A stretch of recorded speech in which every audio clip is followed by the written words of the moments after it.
Choya Sambo Pagyo Trashi Pa Tuche Tempe Tinle Yarngoda Pege Drolor Zambe Zebrachi Pande Lame Shabla Solvade Oma Guru Vajradara Suma Timonisha Sane Uta Vardani Shri Badra Varsa Manya Sarva Siddhi Hum Oma Guru Vajradar Suma Timonisha Sanekar Uta Vardani Shri Badra Varsa Manya Sarva Siddhi Hum Oma Guru Vajra Suma Timonisha Sanekar Uta Vardanya Shri Badra Varsa Manya Sarva Siddhi Hum Oma Guru Vajra Nisha Sanekar Uta Vardanya Shri Badra Varsa Manya Sarva Siddhi Hum Oma Guru Vajra Dara Suma Timonisha Sanekar Uta Vardanya Shri Badra Varsa Manya Sarva Siddhi Hum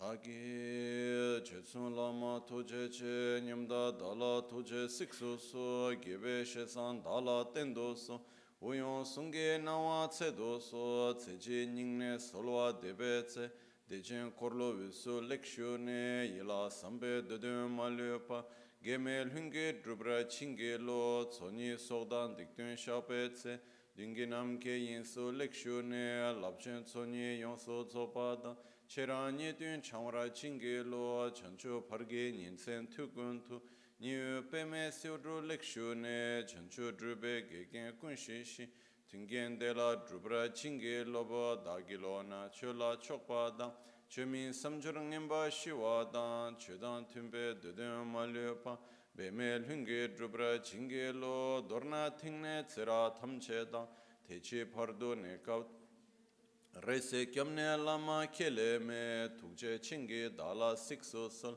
Gongyab Drewe Nyamda Dachala Je Tsong Lame Tuje Rabgongne Kudan Sungi Nawa Dralme Tu Nyamsunyongwe Kesan Tobrasho Kewa Kundu Yanda Lama Dan Rame Cheki Pela Longchechi Sadan Lamge Yende Rabzone Dorje Change Kopa Nyurtob Sho Pakyuke Kudan Dagi Lu Pakyuke Sungdan Dagi Nga Pakyuke Tukdan Dagi Ten yerme çıktı çingi lo ma köke kudan da gelu ma köke sundan da gena ma köke tukdan da geyi ten yerme çıktı çingi lo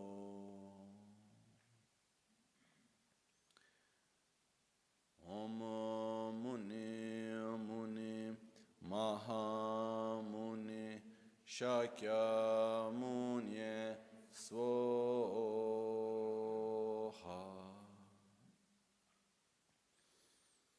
Sashipu Ki Chushi Ameto Chamare Rabalingashi Ni de gempa geshintu mikte ulvarki drokunanam da shingla chopar Shoyidam Guru Radna Mindrala Kam Niryatayami Sangye Chudan Tsoge Chonam La Chancho Pardo Dani Kyapsuchi Dage Jinso Gibe Sonam Ki drola pinchra sangye drupar sho sangye chudan soge chonam la chancho pardo dani kyapso chi dagi jinso gibe sonam ki drola pinchra sangye drupar sho sangye chudan soge chonam la chancho pardo dani kyapso chi dagi chushe gibe son drola pinchra sangye drupar sho nel Buddha In the Buddha, Dharma, and Sangha, I take refuge until enlightenment. Through the practice of generosity and the other perfections, may I obtain Buddhahood for the benefit of all sentient beings.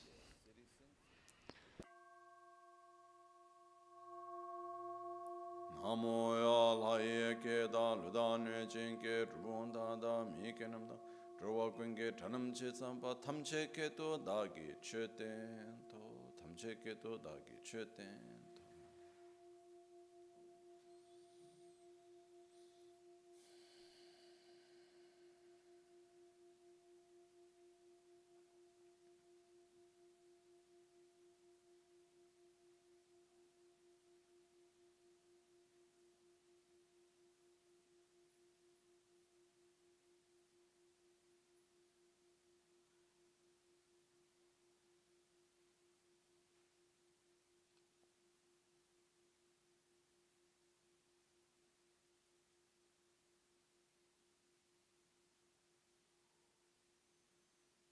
Buongiorno. Good morning.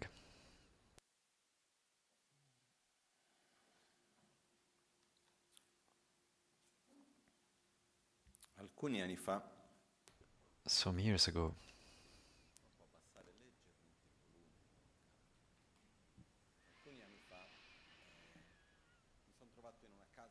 a few years ago, I was finding myself in a very beautiful house. I was invited as a guest in this huge house by the sea. sentite bene? Andavo a fare gli insegnamenti in un posto. I was giving teachings in a place in Brazil, Budus, and a friend invited me at his house. And I must say that it was the biggest and most beautiful house where I had ever been. For example, my bathroom was bigger than my house here. I don't know, maybe 80 meters, square meters, like everything was exaggerated in any way. Really something outside of what were my points of comparison. And as I was there, I reflected on one thing. The house was very beautiful, 2 pools, the dining hall, the hall for the cinema, the gym, everything and more. But then looking around, I could not find a place that was dedicated to spiritual practice. And for example, when in Tibet we went to in the region of Kham or any region in the centuries, it became part of the culture that when a family has the house, the most beautiful part of the house is given as a space for the spiritual practice, for prayer, meditation, the so-called gompa. Then it is also used for sleeping. But then mainly, this is the place, the honor, the place of honor in the house. Then if a family has more money and the house is bigger, then the hall has only the function of prayer and meditation. Otherwise, it's also like a living room. But when we imagine a house, let's imagine like, okay, we can build a house without many limits of space and money. We can make it as we want. At the end, what we do is to create some spaces to sustain the activities that we do. So if one really likes to look at movies, then one will build like the cinema and or the gym and these kind of things. For example, in my house, there will be no gym. Nothing against it, but That's because I don't do it, so I want to make a space for that. So we create spaces according to the activities that we do. There is who like music, and then maybe we'll have like the hall with the piano for music. Who likes reading? There would be like a library. Maybe a person doesn't like to read, but wants to look like an intellectual, then it will be at the library anyway.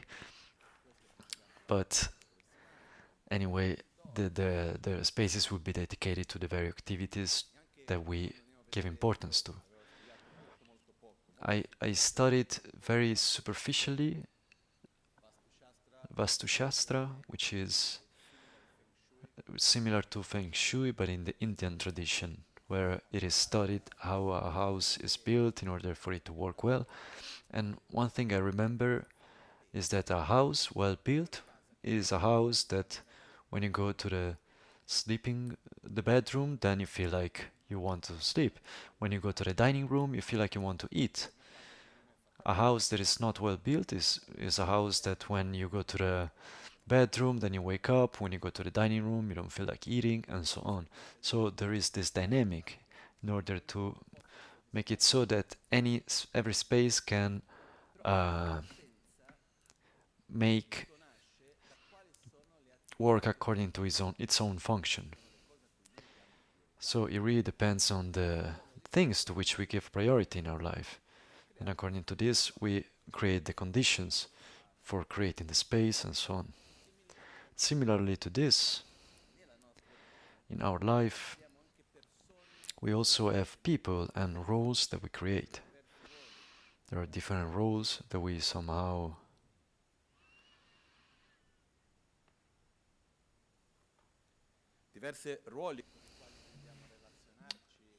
different roles with which we relate and that we create during our life. For example, like a person that has the goal of going to the Olympiads, and so to train oneself in a certain way, does a person need a trainer? I suppose yes. What is the function? Why does a person needs a trainer? Because he has the purpose of training the body in such a way, and so there is a person that has that function. A person that really wants to be able to play piano really well, then he will have a music teacher, or a piano teacher, and so on. So, according to what are our goals, our priorities, and that we give, we have in our life, other than the spaces, we dedicate time. So we allocate also time for one thing or another thing. I don't know, maybe it comes to my mind like a friend who really likes to play golf. Every morning before dawn, he goes to play golf. He starts the day by playing golf. At 5 in the morning, he's already in the golf course and he starts there. Then he goes home, has breakfast, and then goes to work. So, other than dedicating time, other than creating spaces, also one organizes the the time and chooses the functions that the people that one needs that can sustain oneself in what one person wants to do. And by people now in this moment, I don't mean like, okay, I this person or the other person specifically. I mean functions that are there in our life. So if I want to play golf, then I will need a golf teacher. If I want to get to a really professional level, maybe I can already play well, but I need a trainer. So what happens is that by the moment that we have a certain goal, that we give a priority in doing something, and that we are not able to do it by ourselves completely, and this is part of our nature, we need help.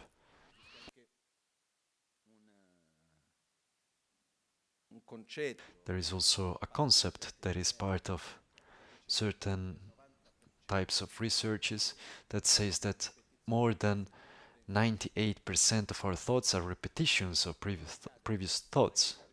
And what happens is that if we remain closed without interacting with anything else, our tendency is to remain in the loop of what we know and what we have, what we think, the creativity, the learning of new things comes by getting in touch with other realities, other ways of thinking, other things that interact with ourselves, and they allow us to get outside of that standard, that reality that we find ourselves in. So if we want to learn something, then we need someone that helps us to see what we still don't see. If we want to train in something, then we need someone that helps us to gently push us or not so gently push us, depending on the person, to get where we want to get. Because to train oneself in majority of cases means also to get out of the comfort zone. I remember this description of a training of archery at the Olympics. One thing is to do archery in a context where there is no one, maybe you're with friends, you're just training yourself. Another thing is in a stadium when there are like a lot of things happening, people screaming around. And so part of the training is that when you're there with the bow pulling, then someone next to you, the trainer, starts to shout in your face, saying anything. Also, they take those kind of thing that make a lot of noise. They do everything to take your concentration out, and you have to learn to make it so that nothing else exists, just what you're doing. Is it pleasant? No. Okay. Are you able to do it by yourself? I don't think so. To get out of the comfort zone is not always easy. And so here is the function of the trainer, which is not to teach or to show something, but to help in a process of familiarization, of getting used to something that is necessary. And so when we want to walk on a path of spiritual growth, when we want to give priority in our life to developing certain inner qualities and to face our shadows, to give a certain meaning to life, in other words, to walk on a path of spiritual growth, it's something that we have to do it ourselves, but we need help. So in this process, there are three main points, three points that we need along this path. There is who teaches us, who guides us, who accompanies us. That is called the virtuous friend, the spiritual guide, the guru, the lama. We can call it in many different ways. That has the function of giving us blessings and so to interact with us in a way that helps us to transform ourselves in a virtuous way, as the goal of teaching, of giving trust, as we already talked about yesterday. Then there is the Dharma, the teachings themselves, the spiritual practice itself, the training itself that we do. Then there is the third point, which is the Sangha. The Sangha are the other companions of journey, the others that are doing the same process, and one sustains the other. And all these three are fundamentally important in this process, this journey. And so, to take back from where we left yesterday, is that when we talk about the spiritual guide, it's not a person, but it's a role, a function. It's not a title. It's a bit like saying the dentist. Is it a title or a function? It's a function. Then it's not that anyone can be a dentist. One can have the characteristics in order to be a dentist, a good dentist. And in our society we have structured it in such a way so that one that has problems to the teeth needs to find a dentist and to get them healed. How can one make sure that that person has the characteristics? So then there is the whole certificate and degree business. But in the spiritual world it's not really like that, but it's functions that are there. So when we talk about the guru, it's a function. The first important step for each one of us is to reflect a bit and to try to give clarity to oneself of what is the Guru before the who, what it is. Then, do I need it or not? What is the importance? Why do I need it? What are the benefits? Once that I have this clarity, then it becomes much easier the process of researching and relying upon someone as a guide. We make the analogy of before I have to understand what is dentist in order to then find the necessity of a dentist. Then once I have this clear, then I can look for a dentist and rely upon someone as a dentist. And also this is interesting to see that the term to rely applies not only to the spiritual guide, but also when one goes to the dentist, does one rely upon the dentist or not? Not in every aspect of life, but about like mouth and teeth. Yes, I rely upon the dentist.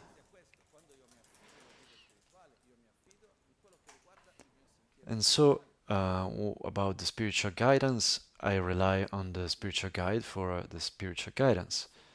And then there is an aspect that comes together with it, but not always, where Lama Ganchen it was wonderful on this aspect.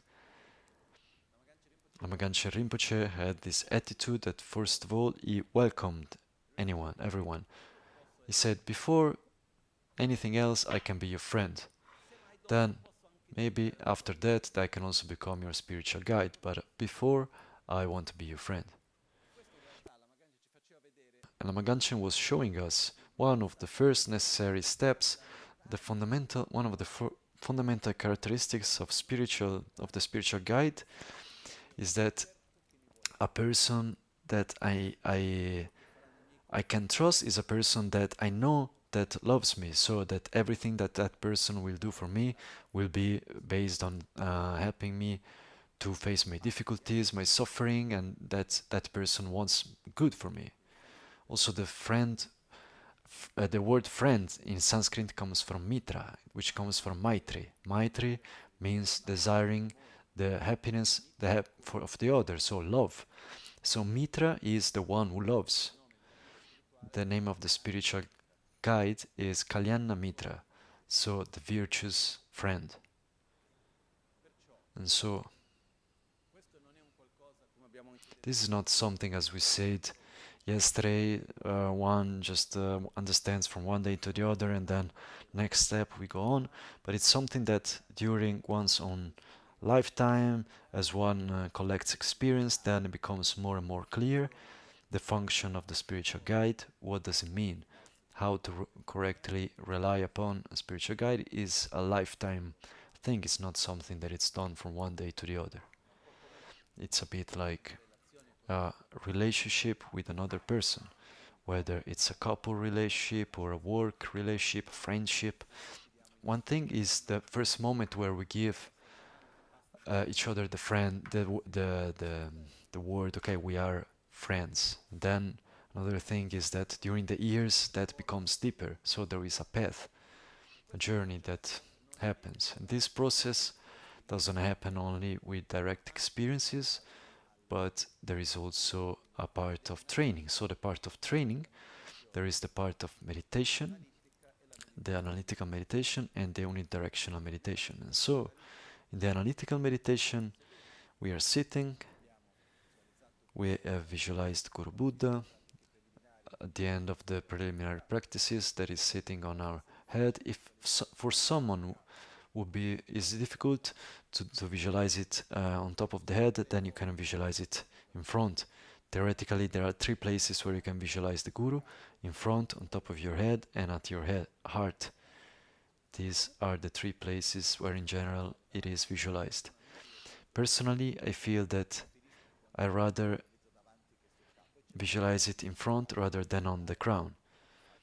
It's easier for me in front. Then there is a moment also that comes to the crown. Then one asks for the blessings, and this is specific.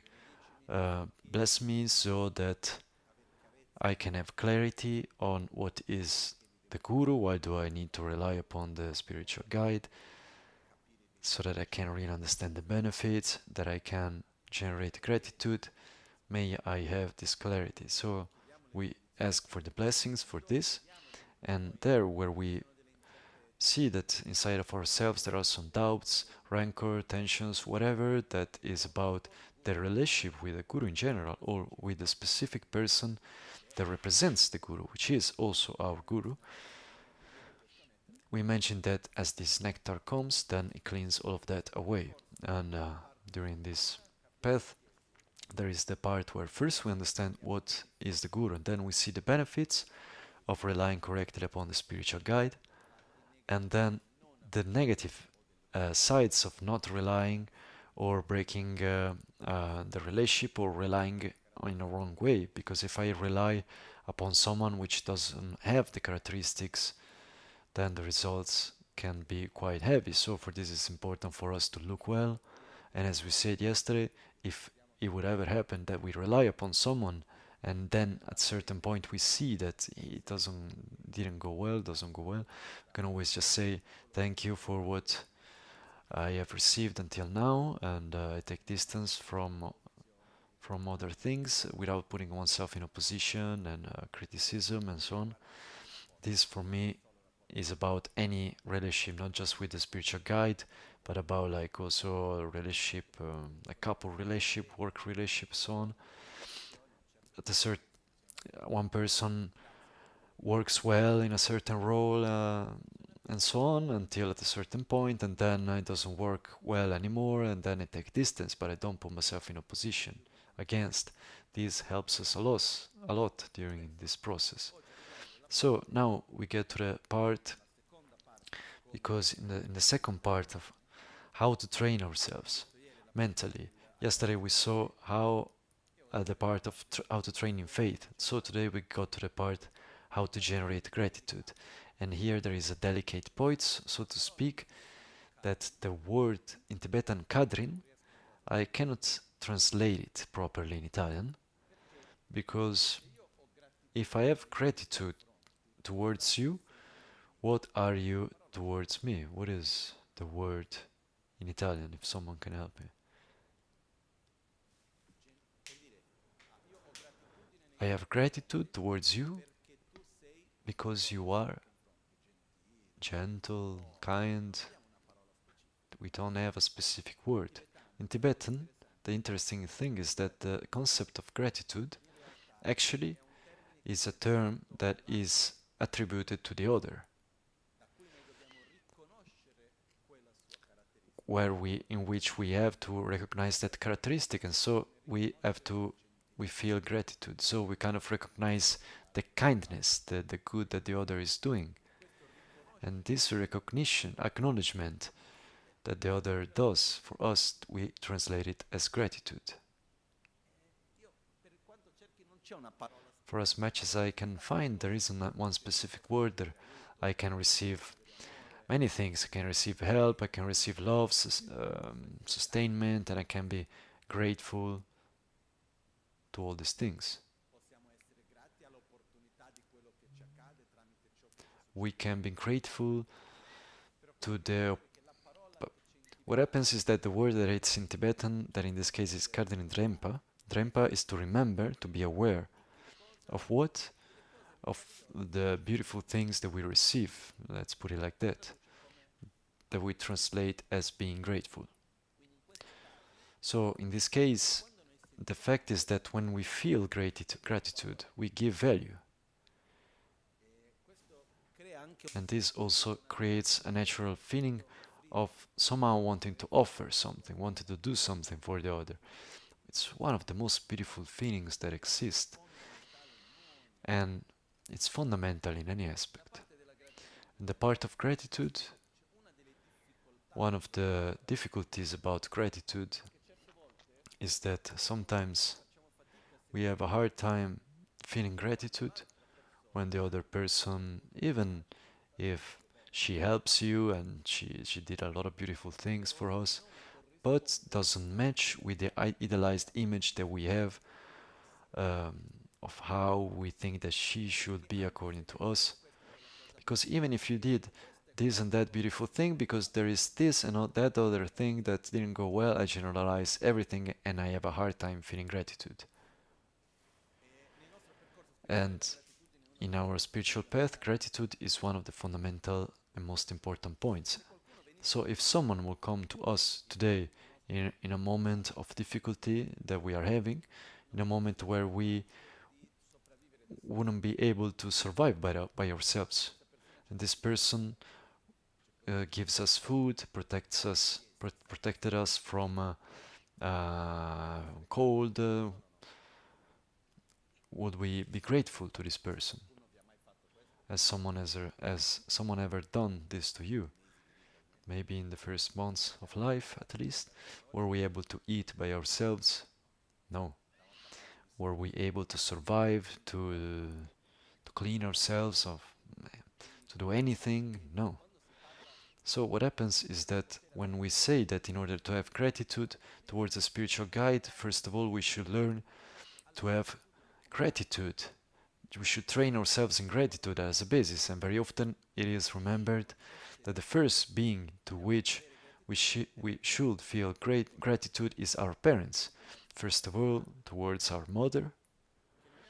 That is and it's not a matter of being the biological mother, but the person that when we were in a state that was totally without defense, we had no capacity of survival by ourselves, that person treated us with affection, protected us, cleaned us, gave us food.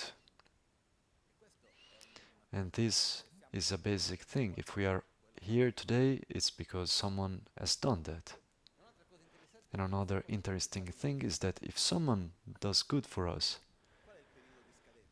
what is the expiration date of that in order to feel gratitude? 6 months? 1 year? Okay, I say no, now it has passed. Actually, there is no expiration for that. It's not because you have helped me, you have done good for me today or 20 years ago that it changes the value of that, the gratitude that I should feel. And it's not because in a certain moment you have behaved in a way that hurt me, that I felt bad, or you didn't match the idealized image of what I think that you should be, that takes away the good that I have received. This sentence that for me is one of the most simple but also most important that we have. A bit jokingly I say there is like a sentence of deep philosophy, which actually it is, that one thing is one thing and another thing is another thing. The fact that there were some things about which I was left badly doesn't take away the good that I received. Sometimes I've seen some parents coming to me with very young children and they are saying, Lama, I don't want to do anything at all that goes to traumatize my children. You have no choice. For as much as you try, the only possibility is when the parents are Buddhas and also the children. Otherwise, in relating with each other, it's normal that one projects one thing and there is always something. So I'm sure that all of us who are here today, if one thinks to his own parents, there is something that we can find that didn't match our expectations, some conduct that hurt us, we can find it. But this doesn't take away all the good that we have received and that we receive still. One thing doesn't take away the other. And towards the good that we receive from whoever it is, for our own good, we generate gratitude. It's fundamental. When we are grateful, it means that we receive. It means that we have enough. And it's one of the most important and beautiful feelings that we can have. And it's described in many ancient texts as like, okay, if at the basis one doesn't have gratitude towards the parents, then the rest of the path cannot sustain itself. Which doesn't mean to close the eyes, not see the difficulties and the shadows. No, the shadows needs to be seen and faced and so on, but also the light. And for this, here there is a work that is not simple, also not so complex, of going to our past and seeing what were the people that helped me, that sustained me, from which I received, that allowed me to be who I am today in a good sense, and to feel gratitude for them. For example, gratitude towards who taught us. If we can read today, if it's because someone taught us how to read. And someone has already told me, yes, but the teacher at school was paid for doing that. It's not because that he was teaching because he loved me. One thing is one thing, another thing is another thing. The thing is that, did it teach you? Are you able to read thanks to what that person taught you? So gratitude for that. Then what was the motivation, how that person did that, whether she was scolding you, and so on. That's another thing. But if I am able to read, that's because someone taught me how to read, and that's something that I need during life. And so it's the same with everything, anything. And there are many different levels in any aspect. Human beings, non-human beings, animals. There are an infinity of beings and things to which, if we think about it well, then we can be grateful to. So at the basis of our path, there is a feeling of gratitude. And in order to be able to first generate gratitude towards the Guru, the spiritual guide, at the basis of that, there is the feeling of training oneself in gratitude, to gratitude in general. If I'm not able to be grateful to my mother, to the people that are the closest to me, that help me, that sustain me in many different ways, then I will not be able to feel grateful to the Guru. At least I will think that I will be able to feel grateful until the Guru will match the idealized image of what I have. But the day that that person will not do what I expect, or these kind of things, then that image will collapse. And also the feeling of gratitude. So we should start from the basis, which is to cultivate gratitude.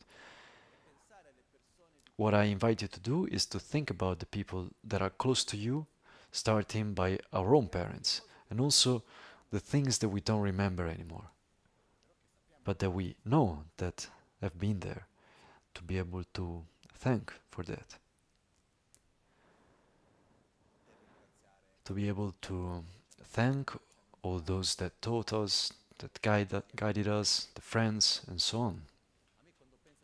To me, when I think about this and I start to expand, for example, it comes to my mind, for example, whales. Why should we be grateful towards whales? It's very simple. One breathes. If one breathes 4 times, at least from 1 to 2 times the oxygen that we breathe depends on whales. And what happens is the following: the whale is very big. First thing, the oxygen that we breathe, the majority of the oxygen of this earth, and then there are different numbers, who says like 1/3 or half, but the majority of the oxygen comes from these micro plants that are in the ocean, plankton.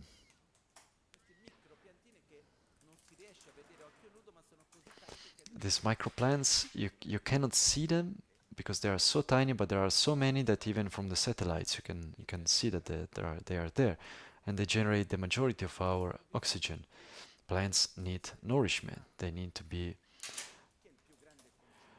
fertilized. Who is the greatest fertilizer in the ocean? The whale, and the whale eats a lot. And sorry for the term, but it also makes a lot of poop. And as the whale poops, it swims very fast, swims for kilometers, and so it fertilizes the whole ocean. If there wouldn't be any more whales, then we would have a hard time breathing.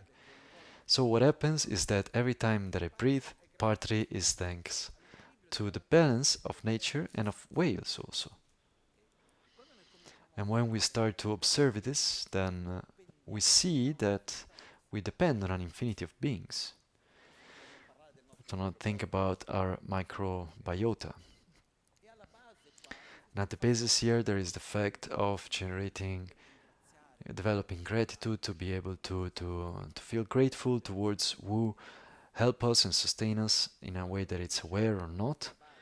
And when at the basis we are able to feel gratitude, then at this point we are really ready to feel gratitude towards the Guru. And then there is also the fact that when one feels gratitude towards the Guru, then it also helps to generate in general, one thing helps the other. So Pabonka Rinpoche says that when it's about generating gratitude to the Guru, there are 4 points of reflection. There are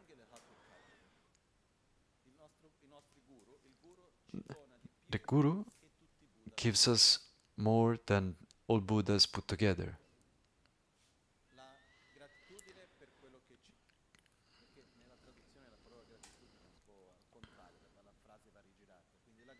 Gratitude we should have more gratitude towards the Guru than towards all the Buddhas.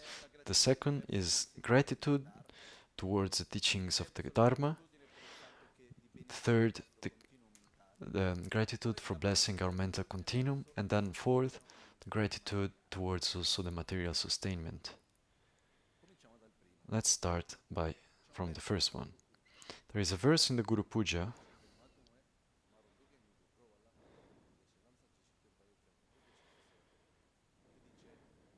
that says something like,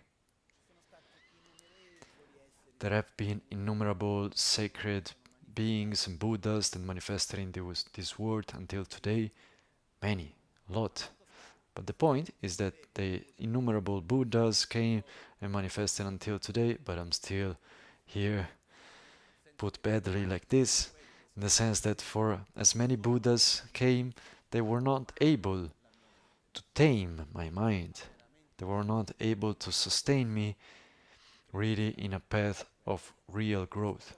And who's doing that is my Guru.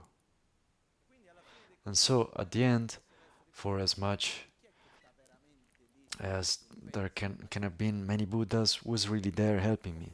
It's a bit like saying, if I have a disease and there is someone that is helping me, other than the fact that there are older billions doctors and maybe have more acknowledgements, more preparation, but who is helping me? That person. And so it's towards that I should have more gratitude than towards all the others. That's what the person that is giving to me more than anyone else. And so sometimes we have the tendency, how can I say,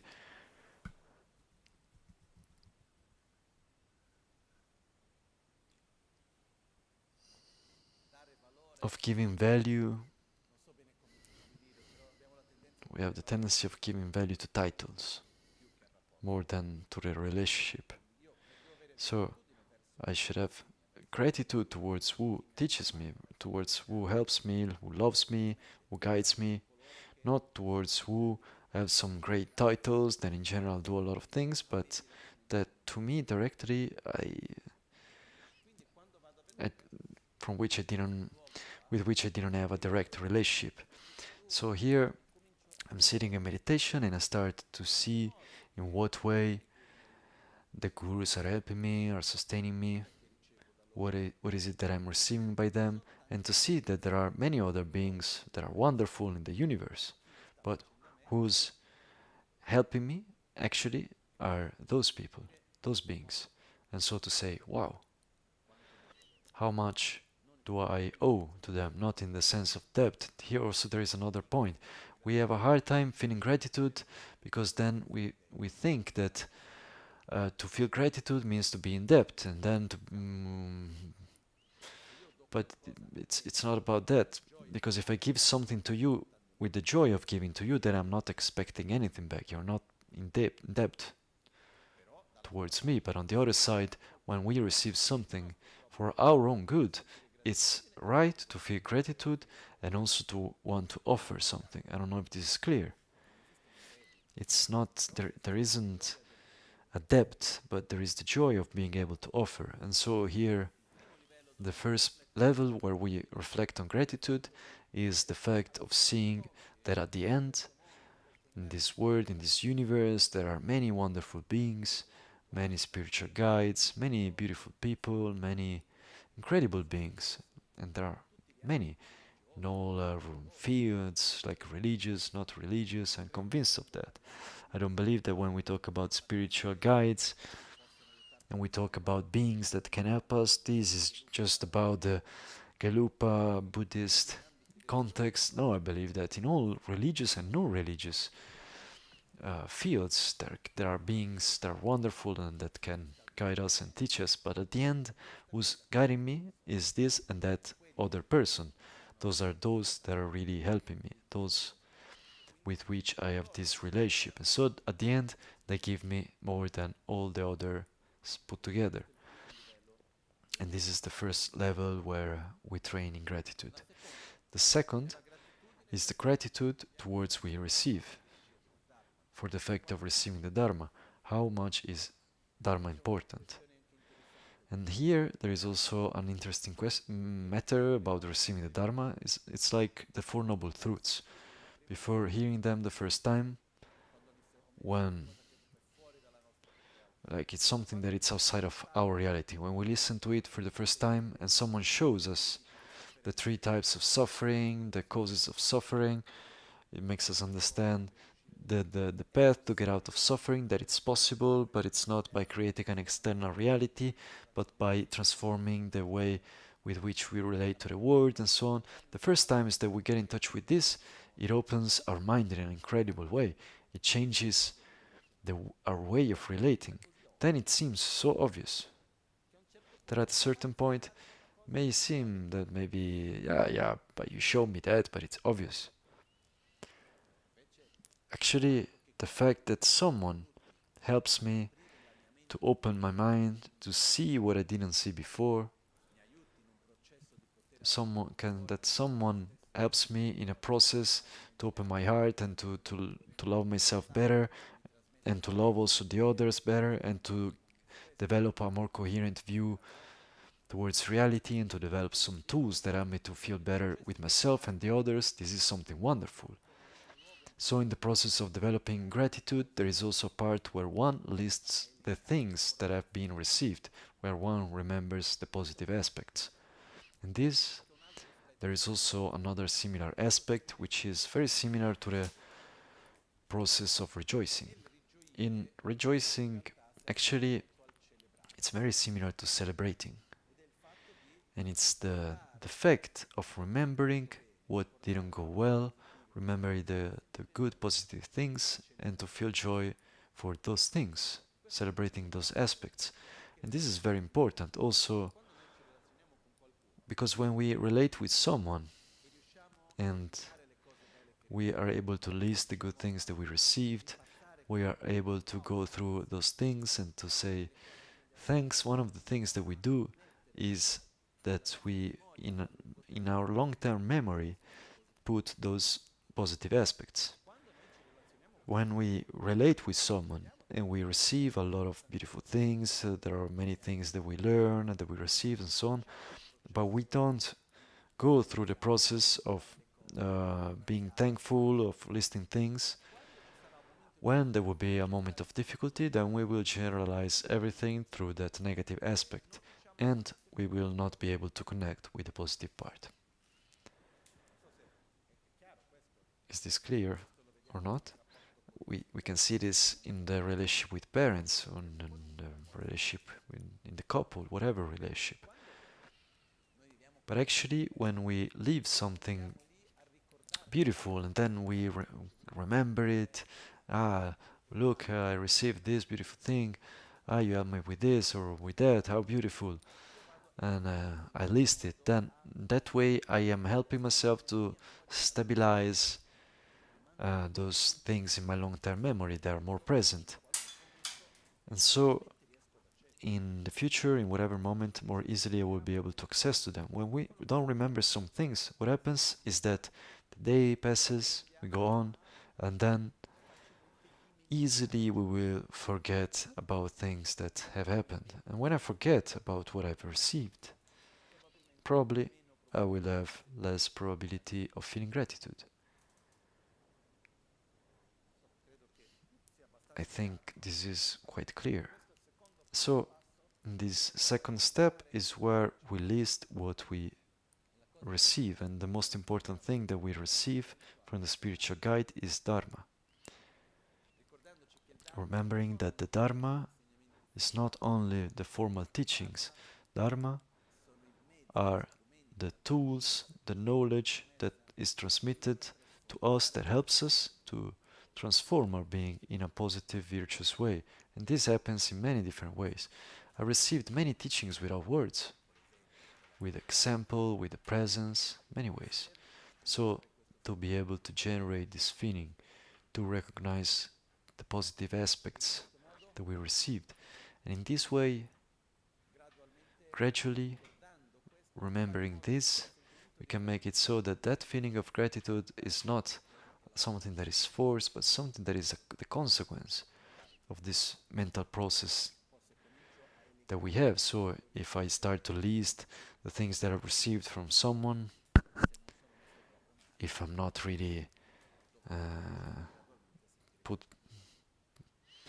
doing really bad, then I can feel gratitude. If I'm not able to feel gratitude, then it means that there is this tendency of generalizing, there is this tendency of seeing the aspect that is not fine and generalizing through that.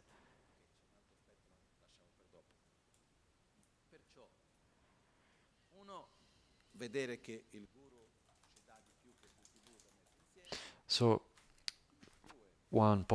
point one is that the Guru gives us more than all the Buddhas put together, not because he's better than the Buddhas, but because he's the one who's giving to us. It's not about comparing and saying who's better, not seeing what doctor knows more or has more degrees.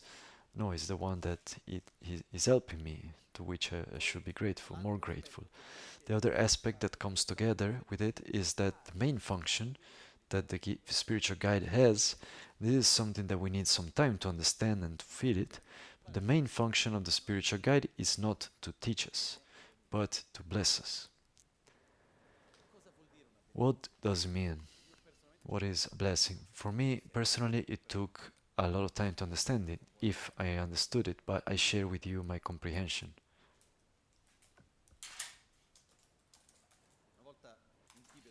Once in Tibet, as I was talking with my master, I asked him, what does it mean to bless? And what I understood is that a blessing is a condition, favorable condition, an interaction that brings us to a positive transformation. A blessing can happen through an image, a presence, a memory, a sound, through touching. It can happen in many ways, but those are interactions that bring us to develop, help us to transform us in a positive way. Let's make an example that helps a lot to understand what a blessing is. That is the blessing in the other way around, that in Tibetan sometimes is used as a term. I think it has already happened to everyone to be close to a person that is quite nervous, angry, and when we are in the presence of a person that is very angry, does that influence in some way or not? It can happen that one feels more nervous, more angry, and then maybe one even gets to the point of getting angry through the process of interaction with a person that is angry. In that case, you receive the blessings. And in Tibetan, I don't know if it's in the Tibetan context in general, but at least where I lived, which is a context where you do a lot of debate and so on, in a sarcastic way, you say, but you don't know the blessings that I received from that person.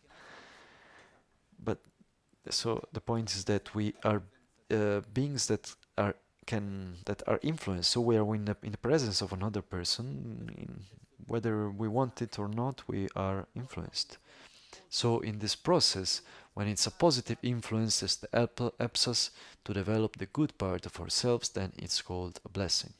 For example, what we said yesterday, that is also quoted in the Lam Rim, when we put the wood together with something that has a very good scent, then slowly the wood will get also that scent, will absorb it. Similarly, we are not yet the same, but the fact of being close, then it helps us to develop that aspect of kindness, of gratitude, of love. Then in my own experience, I've seen different masters that for me had different aspects where I would feel the blessings, from which some masters, when I was in their presence, for example, they helped me to have a greater level of concentration. Others would help me to feel more love. Others would help me to feel more joy in practicing the Dharma. There are different aspects there. The beautiful thing is that once we create a contact, the blessing comes in many ways, in remembering the name, in thinking, in seeing the image, in feeling the voice. There are thousands of different ways that we can receive the blessings. And it's very clear. I don't know really how much I can put in words, but it's remembered also in many texts that it's not possible. A real spiritual growth is not possible without blessings. In other words, in a process that is uniquely conceptual, intellectual, that is autonomous, with no interaction with other beings that can influence us positively, is very, very difficult to be able to evolve. We need to relate. We need to receive the influences of one and the other, and this changes a lot. Comes to my mind, I have had the luck in this life of being in the presence of people where you would feel the influence, the blessings, in a way that was very obvious. One of these persons that was not in the Buddhist context, where I felt this very strongly, was with Mother Teresa from Calcutta, someone that all know who she was. But when I was in her presence in the year 95, there is also in the museum a picture of Lama with Mother Teresa, and I was just behind. I remember this immense joy that she emanated, and just being close to her will feel this joy. And this woman was short, and she was a little while before she died, so she wasn't well physically. Her feet had like a strange shape, the body was very much fatigued, but even if that was there, and you could perceive it, then she will manifest a joy. And being close to her was like being like a magnet. You wouldn't want to go away, and you would feel that inner state of joy that she was reflecting. In other words, when one is vibrating very strongly in one frequency, if you get closer, then you also start vibrating with that frequency, even if you normally don't do. I had the luck to get to know more people like that, and this is one clear example of a blessing. Then we can receive also blessings from places, actually from any person or object or anything that helps us to transform ourselves in a positive way. I had the opportunity of being in many sacred places where I felt these characteristics. One place that is close to us, following the same line of examples, is the crypt of San Francesco in Assisi, which is also as that place. When you are in that place, you would have a hard time getting in and getting out in the same way. There is something moving inside you. Also, Borobudur in Indonesia has this characteristic. This very place also has this characteristic. So these are places that have a power transformation. People that have a power transformation in us in a positive sense, because there is also in the negative sense. Places, people, situations, images that spark that part, a part of ourselves that is not nice, the part of anger, rancor, arrogance, and so on. But when the presence of the other helps us to develop our part of love, awareness, kindness, gratitude, peace, and so on, it's a blessing that we receive. And as it's seen very clearly in the offering of Gana Chakra, the Tsog, there is the verse of offering where with every offering, then it's requested something. Then when the offering is made towards the Guru, what does one expect from the Guru? The blessings. And so the main function that we are looking for actually is not that he teaches us, but that he can bless us.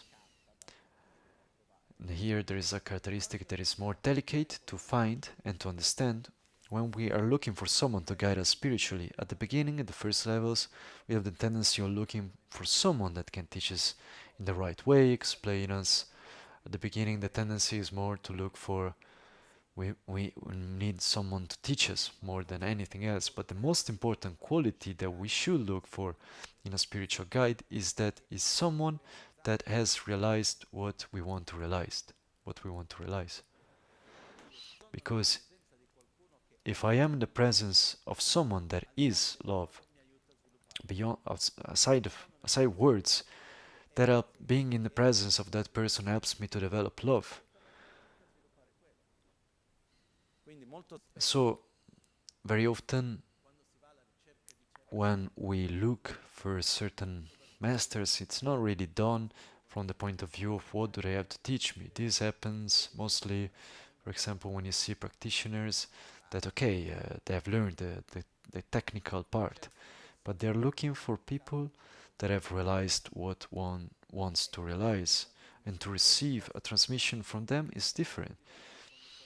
It's very different when one gives us an advice and that person puts into practice that advice by all means, rather than when that advice comes from a person that doesn't put it into practice. The power of influence is totally different. And so in the process of search of a spiritual guide, one of the important aspects is to look for someone that is an example of what we want to be. So an example of love towards oneself, love towards the others, the correct view of reality, and so on. Something that is not obvious and that is not easy, but as a direction. And so the third point of gratitude is gratitude for the fact of blessing our mental continuum. This is one of the most important things that can also be there. The fourth point, maybe it's a bit strange for us, but it's the gratitude also for non-spiritual help, but on the material level.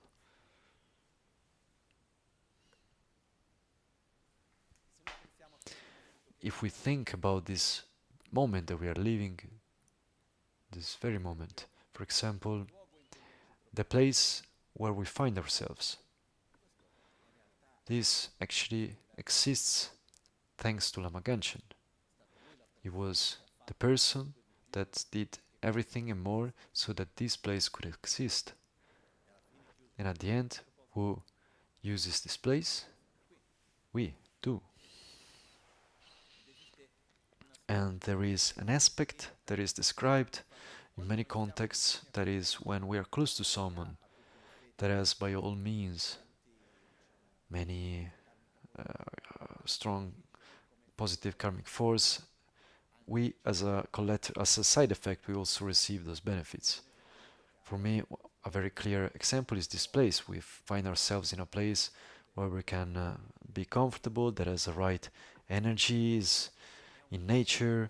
This is on a material, physical level what we are receiving, and this comes through Lama Rinpoche. Then as of today I carry it forward, but I'm not by myself. There are many people that come together. But also when we come here, we also receive that. And then when we get into it, then we can also see that there are also other benefits on a non-spiritual level, a material level that we receive.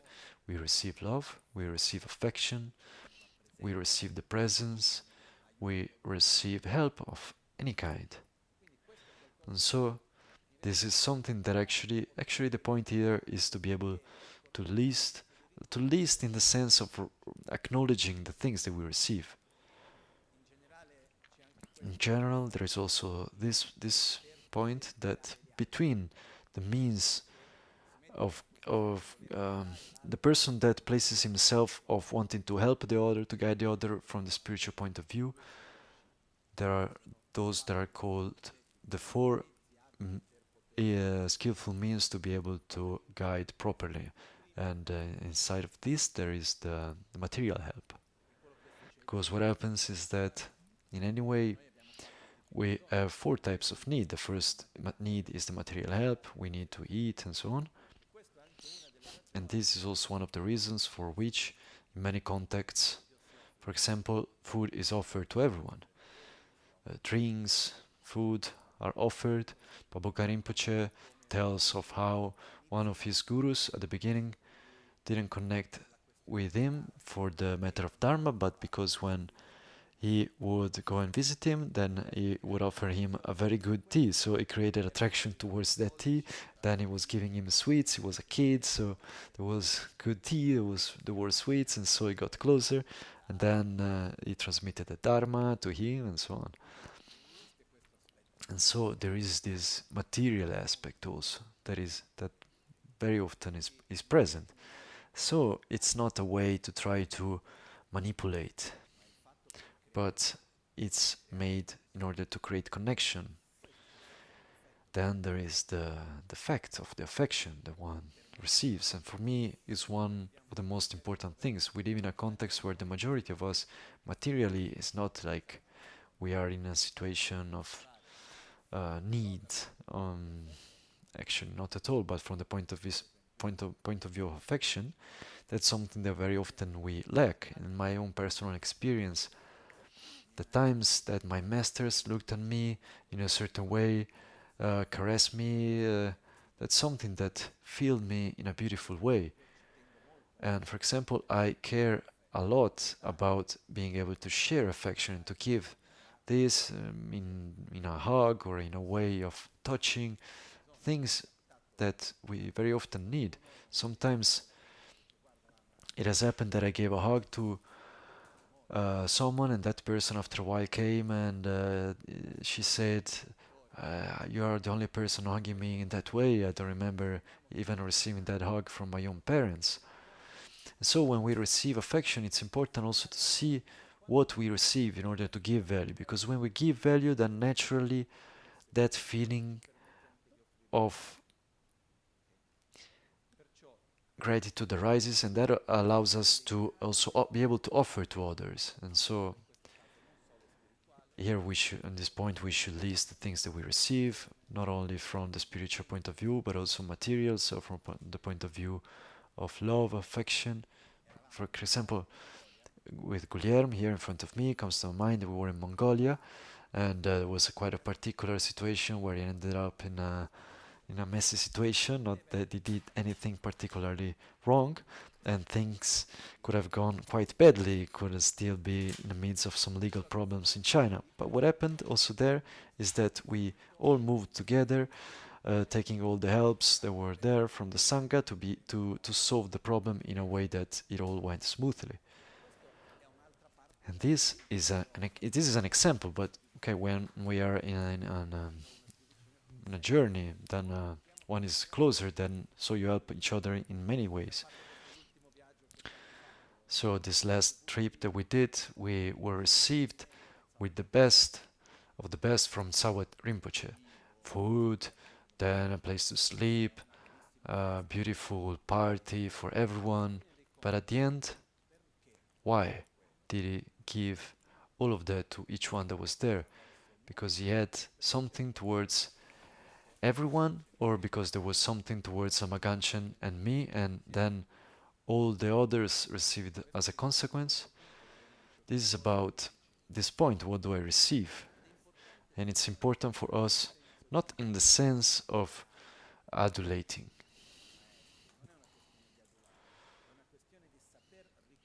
but to be able to see, acknowledge, and give value to what we receive. For example, comes to my mind when we talk about these things, it has happened many times that unfortunately someone got sick, and in this process I used the people that I know and the mutual trust that I have to create connection and to help that person that was sick. This is also part of this. It's help that is not specifically about Dharma. This happens on many different levels, many different ways. So it's important for us to see and to have gratitude towards the Guru, to have gratitude towards the Sangha. It's important for us to see and acknowledge what we have. I think this is quite clear.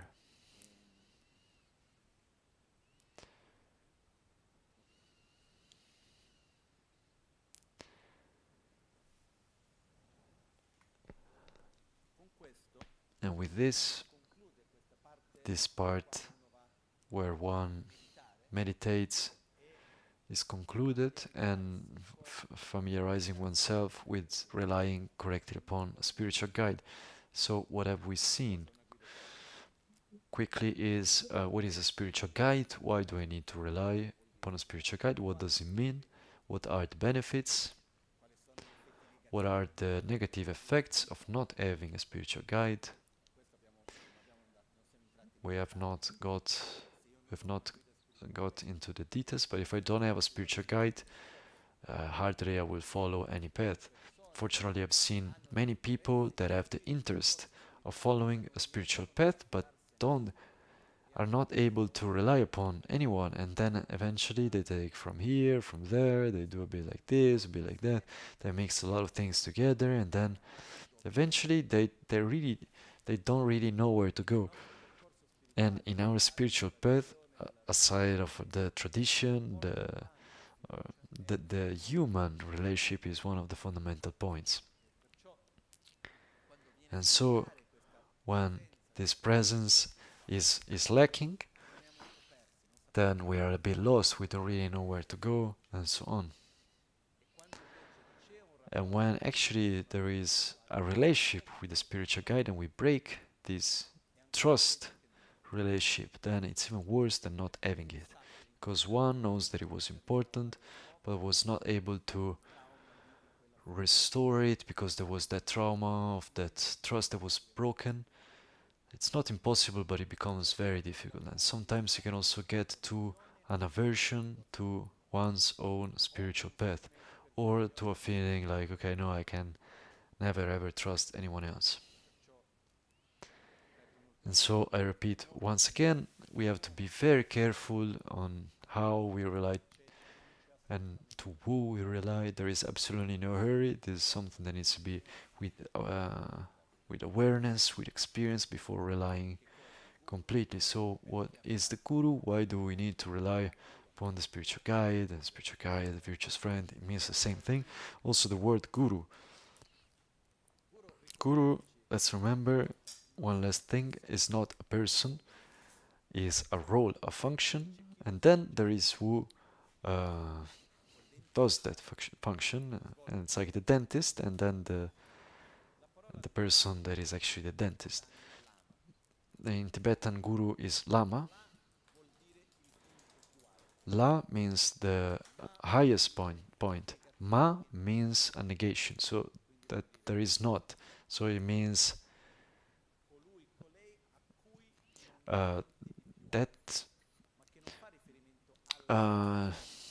that person, well, there isn't anything higher than that person, but not like the person itself, but the role between, among all the roles that are in our lives, like the partner, the teacher, the trainer, whatever. The spiritual guide is the most important, because it's a role that when it works well, it helps us to take care of what transcends this life, while the other roles don't. So Also, the word guru also means heavy. Not heavy in the sense like that person is heavy, but in the sense that it has an important weight in our life. Then Tibetan is an interesting language. La means both the highest point, which is also, for example, the pass in the mountains, is a La, the highest point of the mountain.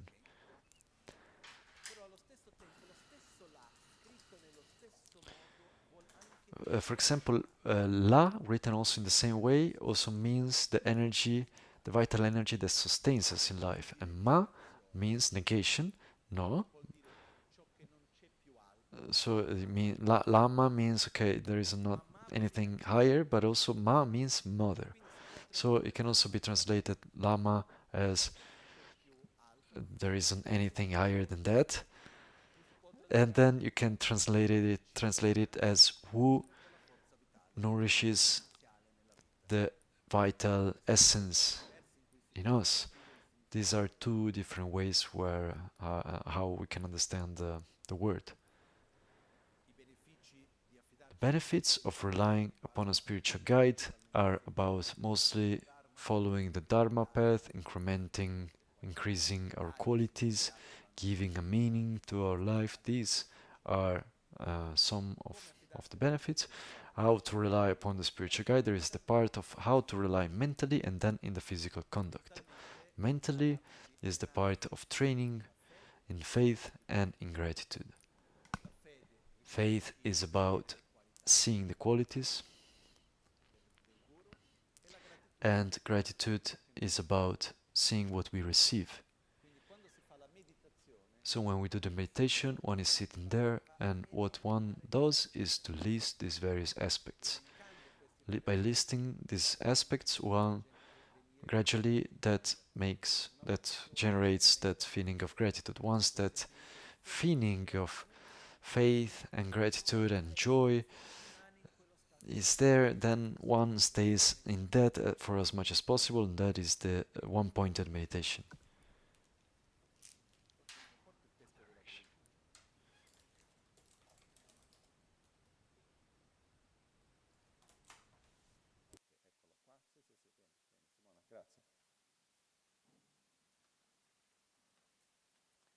Per fare questo ci sono tre possibilità.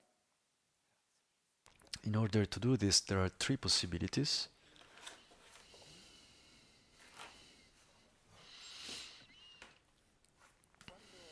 In order to do this meditation, there are three possible modes that come to my mind now. One is where I'm sitting and I go through a process of going through the qualities of Guru Buddha and the reason why do I feel gratitude and so on. And here the term itself, Guru Buddha, means to see the Guru as inseparable from the Buddhas, which is what we have talked about yesterday in cultivating faith and allowing oneself to see the Guru as the Buddha. And from this comes the word Guru Buddha. Another way is to use actually a list, so we can review what we have said to each other between yesterday and today, and to really write a list of points of reflection. Okay, what are the qualities? Why do I need to have gratitude? And so on. We review them, and one reads them or memorizes them and goes through them one by one. Another mode is that of reciting some verses that help us to do this. For example, inside of the Guru Puja,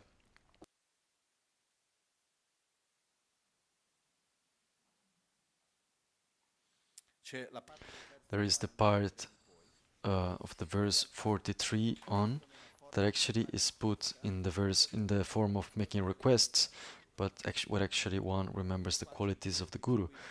So here there is the Guru guiding us in the personal liberation path, Vinaya, the qualities of the Mahayana Guru, Vajrayana Guru, then to remember the kindness of the Guru, for example.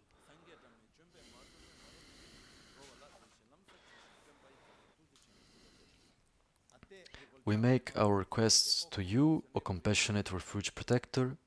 With precision, you impart the good way of those gone to bliss, to the unruly beings of this degenerate age.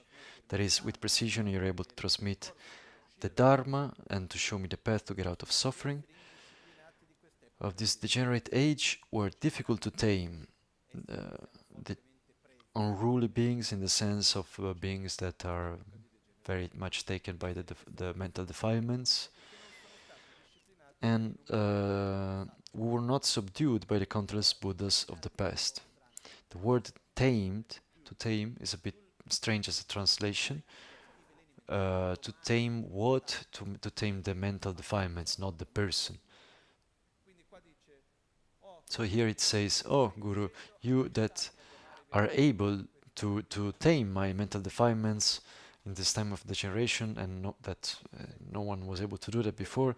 I have gratitude in this sense. So to you we make our request. You enact the deeds of the victorious ones for the many beings who lacked protector and refuge at this time when the sun-like teachings of the sage are setting. So in times of degeneration, in the times where we live in, where actually by all means the spiritual path in a sincere and deep way is more and more difficult to find. It's very strange that these times where we live, because on one hand we have access to information as we never did before. Anyone can take a text on any argument, then that's always available. Even like you want to get like an original Tibetan book and put it with artificial intelligence and understand the meaning, you can do that. You have access to original Dharma texts in Tibetan. Online there is basically everything. In English, in all languages, there is an infinity of things available. But on the other hand, the competition is very high. And that's not about the Catholic tradition or whatever. The competition is between all the distractions that are in everyday life that push you to follow the materialistic utopia. And it's more and more difficult to have the conditions to follow a sincere and deep spiritual path. This is not obvious. So when it says in this degeneration, this degenerated age, when the sun-like teachings of the sage are setting, this is not a joke. So in this moment when it's more difficult than ever, you are helping me in this. Wow, you are helping me to get in touch with this. What a beautiful thing. You can also just make a very simple reasoning. We have the luck of having the minimum necessary materially, which is not something for everyone. But among those who have the minimum necessary materially and that not to worry so much about their own survival, how many are those that have a process of inner growth, a so-called spiritual growth, and someone that guides them in this? Is it the majority of them? You can just look around us. And I repeat, I'm not like asking the question how many Buddhists there are inside of whatever religion, because there are also those actually that use the tools of religion for mundane purposes. I can pray for the Buddha or whoever else because I want a job or because I need this or that, and then it's not a tool to look inside myself and to develop more love and compassion and wisdom. And so we just need to look around ourselves in the people that we know in the family context or job context and so on. What is the percentage of people, of them, who have a sincere spiritual path and someone that guides them in this process? It's a minority. So this is an important point. The fact of having this doesn't make us superior to the others and doesn't make us better than the other. It means that we have an opportunity which is difficult to get, and we must make a good use of it. Now we also get in a subject which will come later. The point is that in this degenerated age, where it's really difficult to find someone who is able to guide me in this way, you're doing it. Thank you.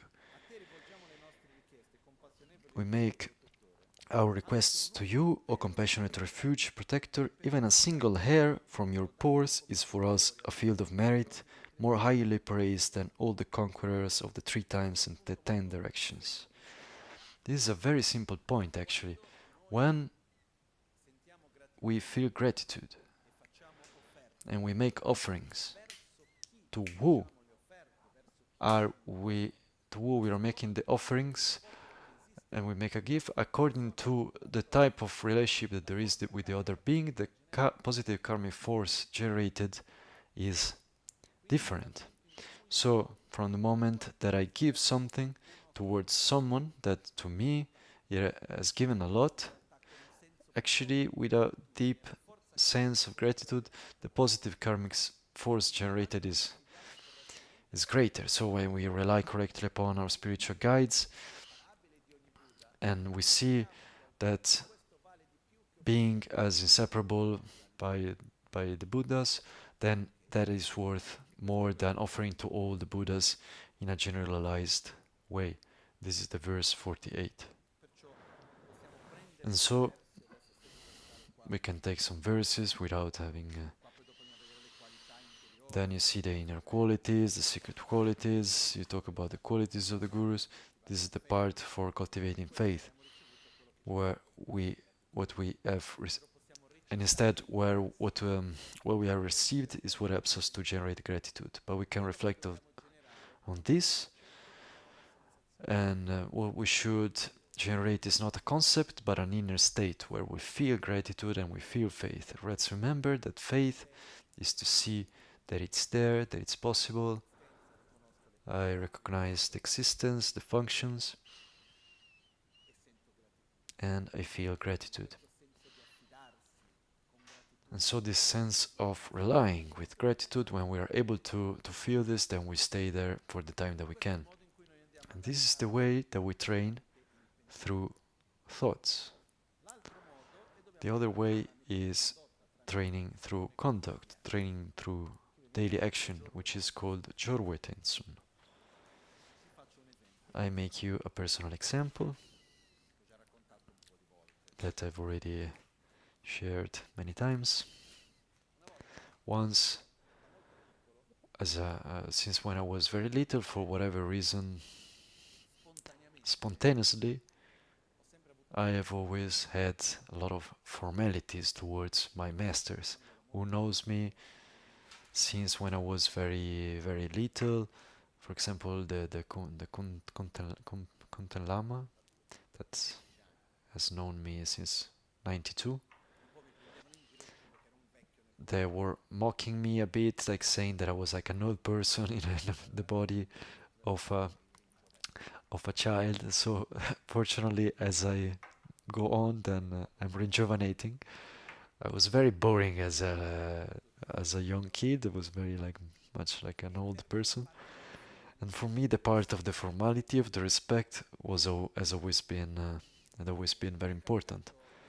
It has happened to be together with Lama Rinpoche here in Italy or in other contexts, and naturally I've always had that thing of getting up in his presence, not to sit in the same place where he was sitting.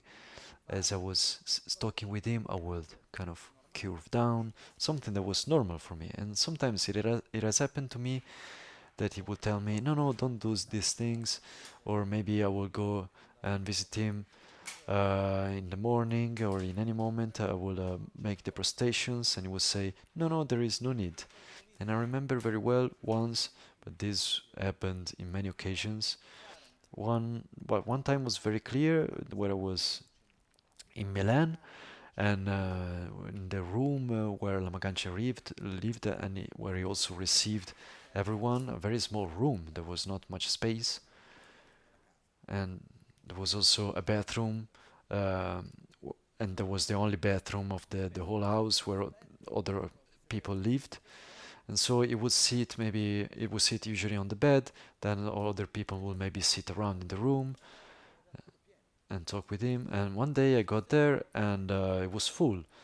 and there were many people there, and I was sitting right outside of the door because there was no space. So he said, no, come here, sit on the bed with me. And for me that was not right, because to sit on on the bed was a lack of respect. And he said, no, I insist that you come here. At that point I found myself in front of the dilemma. What is worse? To not do what he tells me to do, or to sit there? Okay, to not do what he tells me to do. And so I was sitting there, and I remember clearly the feeling of being uncomfortable. I was sitting on the corner of the bed like that. Then, okay, the day after, a similar situation. I get there, it's all full, even without uh, asking many questions to myself. Then he says, okay, sit here, and I say, okay, yes. And then the day after again, there was I get there, and there was room somewhere else, like on the floor. And where do I sit? On the bed.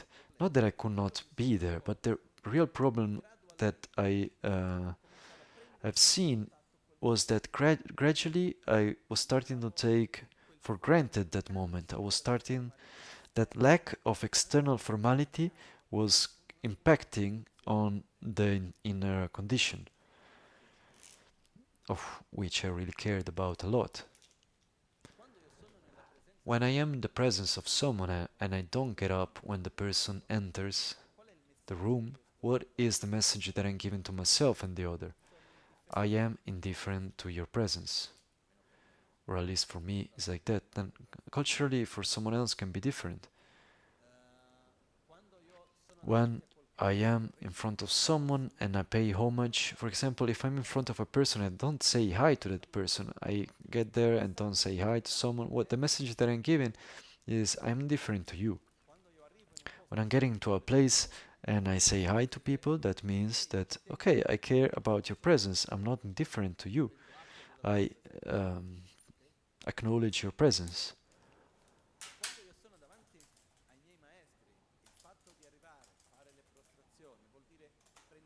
So when I am in front of my masters and I do the prostrations, that means I acknowledge your presence. I get up in your presence. I'm not indifferent to your presence. That's a way to generate in me this feeling of gratitude, this feeling of joy, and the wonder of that moment, because that moment will not repeat itself easily, and the importance of what I have.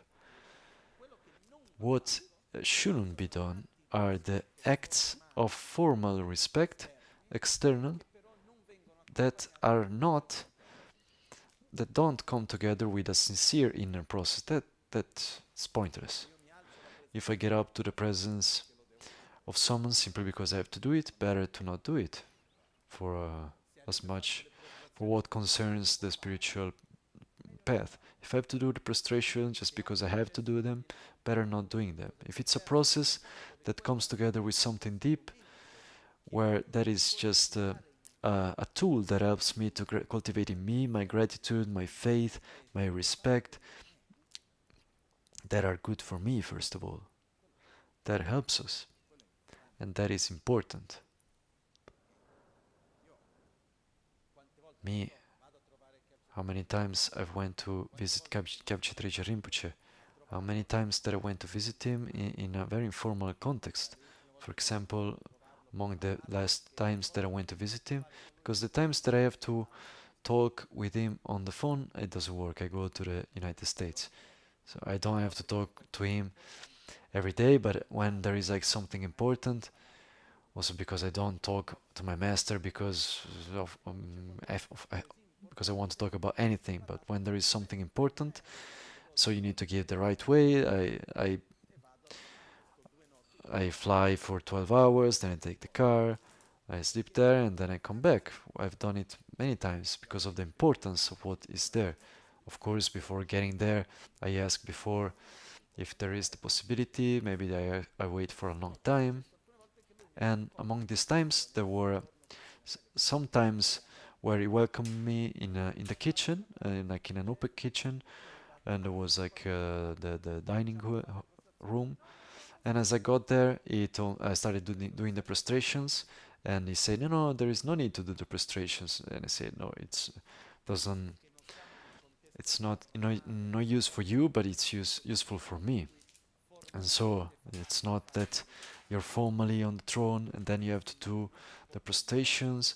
For me, I really don't care much about these formalities. I care about the function that the other has for me. So when I told him, please allow me to do the prostrations because they're good for me, for as much as then we can sit at the table and have lunch together and talk for 4 hours, and there is also a relationship of friendship. First of all, you're my guru,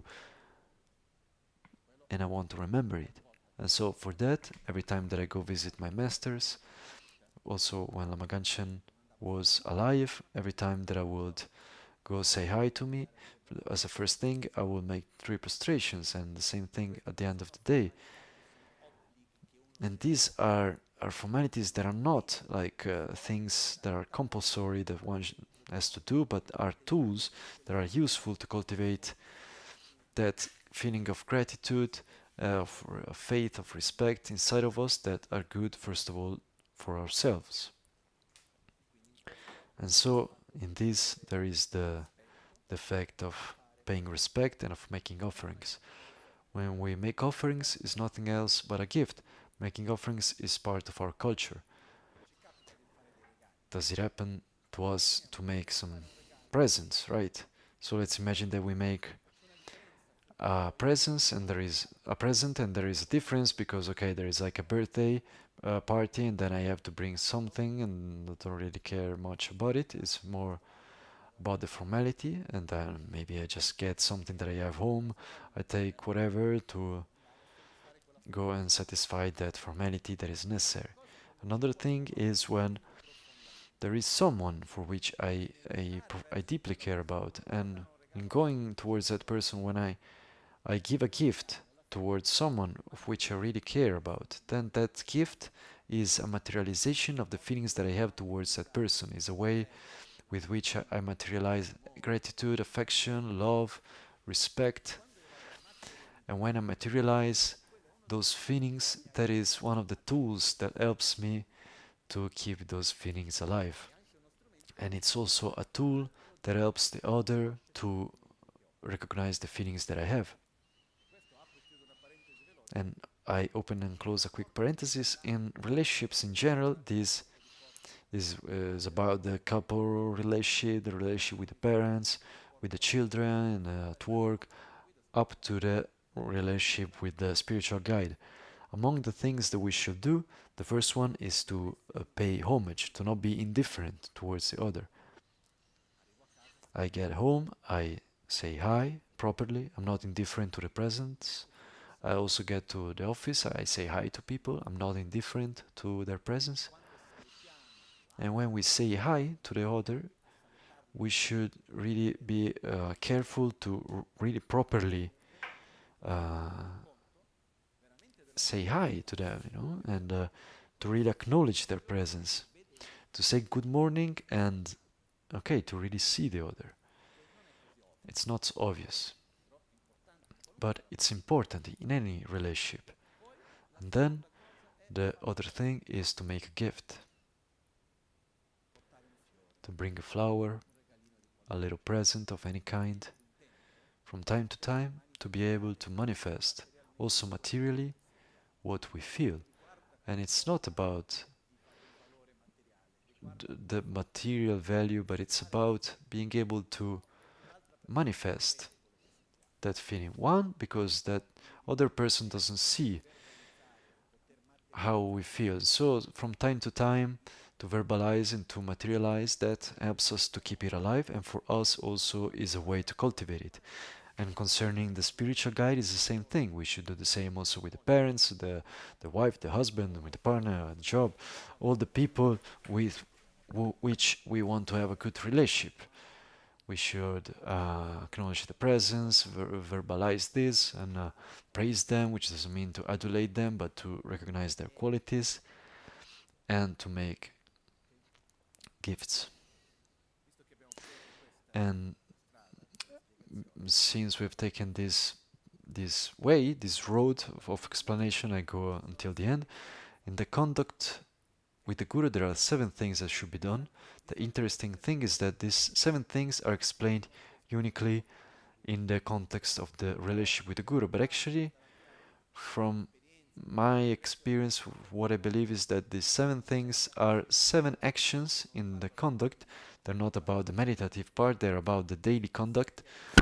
7 behaviors that help to maintain a healthy, sane relationship towards whoever. The first is to pay homage, so to say, to greet and acknowledge the presence and the qualities of the other. The second is to make offerings, so a gift, materialize what we feel of positive towards the other. The third is to clean the past, to openly admit the mistakes, to be able to be in the presence of the other and to be able to say, okay, there were things that didn't go well on my side towards you. Yes, I openly admit that I did wrong, and I take the commitment of not repeating them, and I do something to clean the tension that was created, to be able to be at peace with the past. Sometimes it's enough to verbalize it. For me, it has happened with one of my masters, where I realized that some tension had been created. It was a tension where I got involved into. It was not something I did in the first place, but somehow I was very much involved in that, and there was like a strange tension there, something that was not flowing. And so I went to visit him, I paid homage, I made a gift, and then I openly admitted the mistake. And even if it was not something that I did, then I was involved in it, and I said, look, this and that happened in this way. I see that it ended up giving these results, and I'm really sorry for that. And at that point he said, you're right, that happened, it created a tension, and the simple fact of verbalizing it loosens it all, and from this moment on there isn't that thing anymore. So it's important, first of all, to not accumulate, and it's about something from our side. It's not about whether the other felt badly about it or not. First of all, the conducts that we have, that we recognize that were not right. Then, whether I did something and I didn't realize and the other person was left badly, then I go there and say, look, I'm sorry that I did this, and we try to clean the past. This is something that should be done with frequency, because otherwise we accumulate, and at a certain point we even don't want to look at the other person. We don't know why.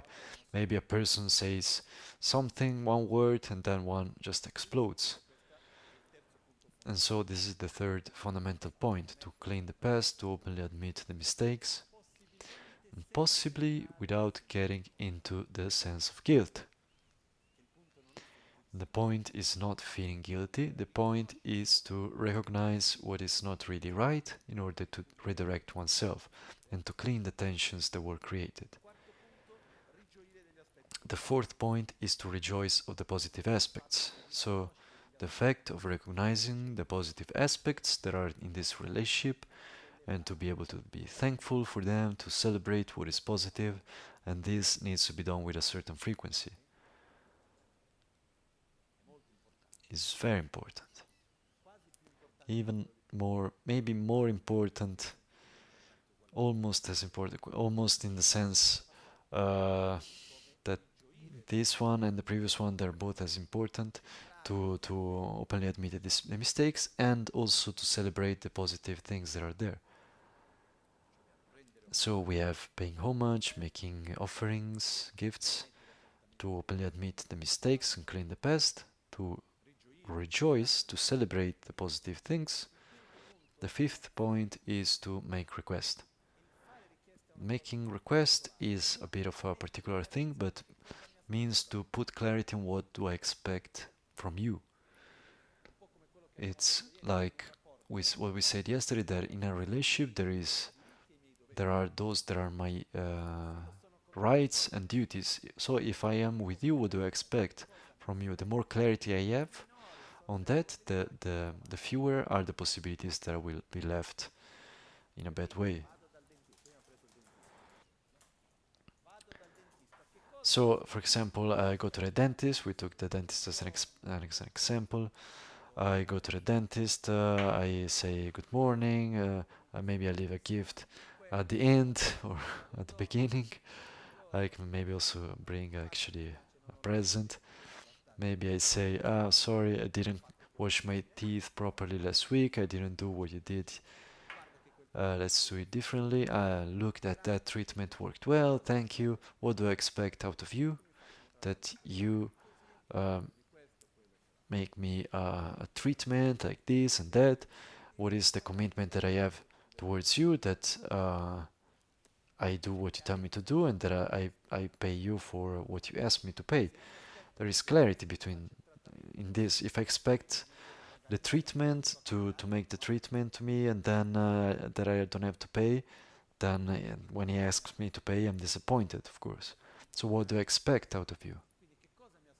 So what do I expect out of the spiritual guide? For example, one of the things that is nice if it's there, or but it's not part of what we should expect, is that they are kind and nice. I don't know.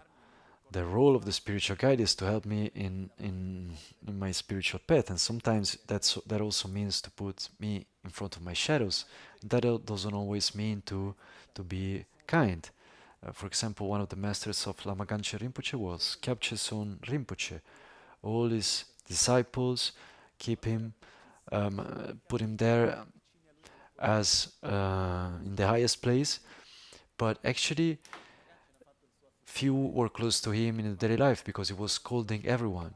And Lama also was saying that there was not one day where he will not be scolded about something. For example, let's say that you come to talk to me about another person, complaining about another person. In the first occasion, that the two people will be together, you will say, okay, you say this and you other say that, let's clear the thing. For example, there is another nice example of Sonam Rinpoche. They were doing meditation with recitation with Yamantaka, and there is a moment in meditation where there is a visualization similar to what was there in the initiation yesterday, where you visualize at the heart a moon cushion with a vajra. This object here, you visualize this at the heart. And when you do the practices together, then there is the umsa that is guiding the recitation. And there are some moments where one should stop the recitation to drink the tea. But the fact is that who poured the tea did it in the moment that was not right, was not auspicious. And the Umtse didn't want to drink the cold tea, and so in the midst of this visualization with the moon cushion and the vajra, as he was in the midst of this, the Umtse starts to make the tea offering. So Rinpoche looks at him a bit like that, and it looks like he's kind of trying to hold himself, but then he tells him, now you take the dorje, you put it in the tea, and then you eat it.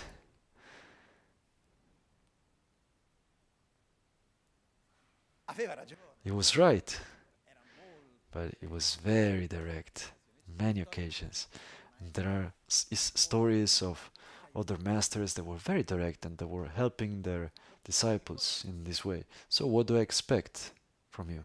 I expect you to help me in my path, that you guide me correctly along the path, and that you also help me to get in touch with things that are out of my comfort zone, to help me to grow. The more clarity I have on what I expect, the fewer are the possibilities that I will be disappointed. Or maybe I have the clarity. Okay, in a couple relationship, what do I expect out of the other person? The more clarity I have on this, the more easily I will be able to see okay, this is the right relationship or not? What do I need to improve?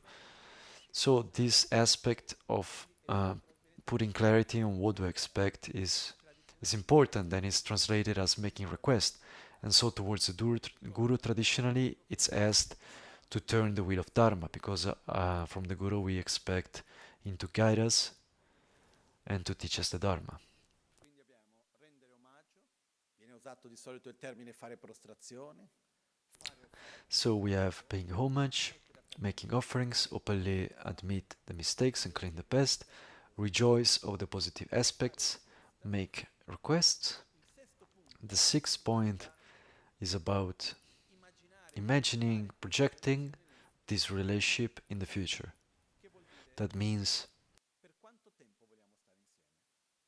for how long do we want to be together? What do I expect in the future from you? So for how long do I want you to guide me spiritually? To project oneself in the future. And in the case of the spiritual guide, I want you to guide me spiritually at least until I have reached my goal of reaching the state of Buddha and getting out of samsara. So, for example, how long do I want to be with the dentist? At least until I don't have any more problems with the teeth. And here I open and close a quick parenthesis. Remember a community where they have their particular rules, and the weddings are they have a fixed time.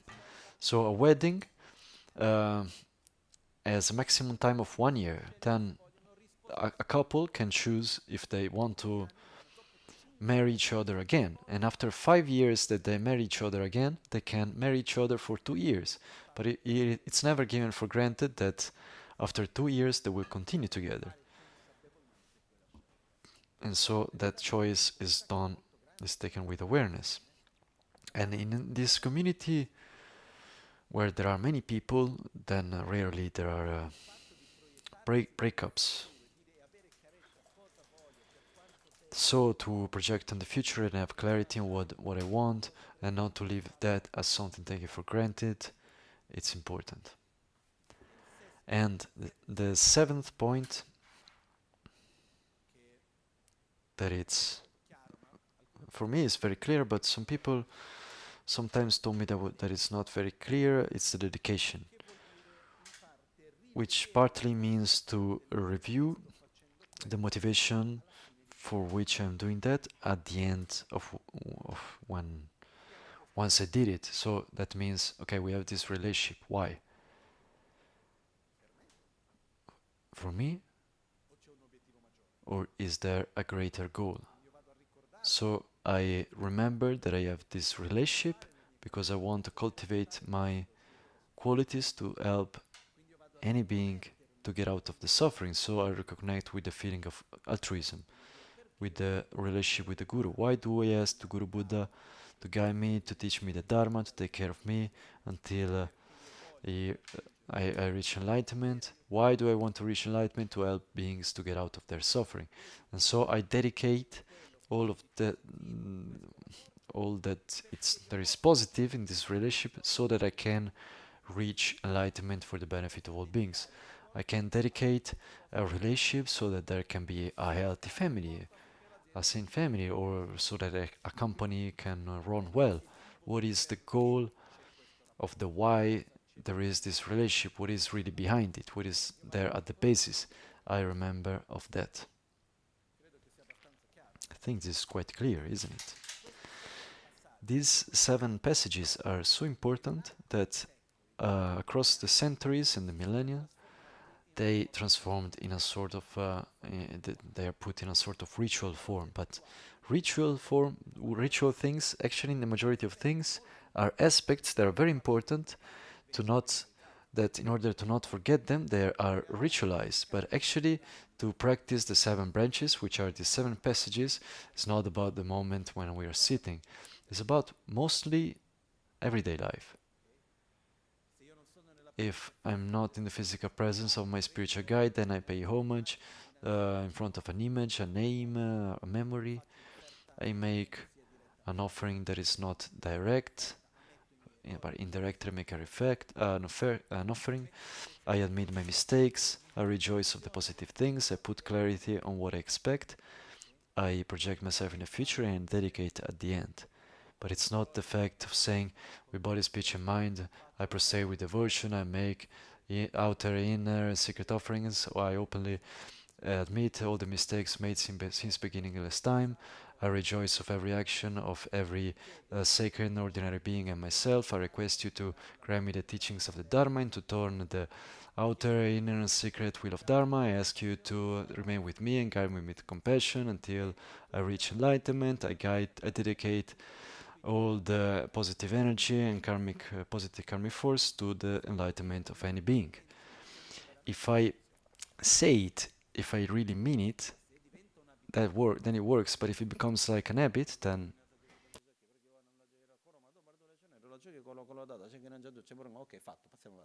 done, then next, then something is missing. So let's try to remember of these 7 points. This is how we should do it. Then here there is one point that Pabonka Rinpoche reminds us, that in relying correctly upon the spiritual guide and training ourselves in this, when we are in the physical presence of one of our masters, the practice is on the physical level, is to greet the other person, to cultivate the respect, the gratitude, and so on. When there is no presence, then we have to visualize.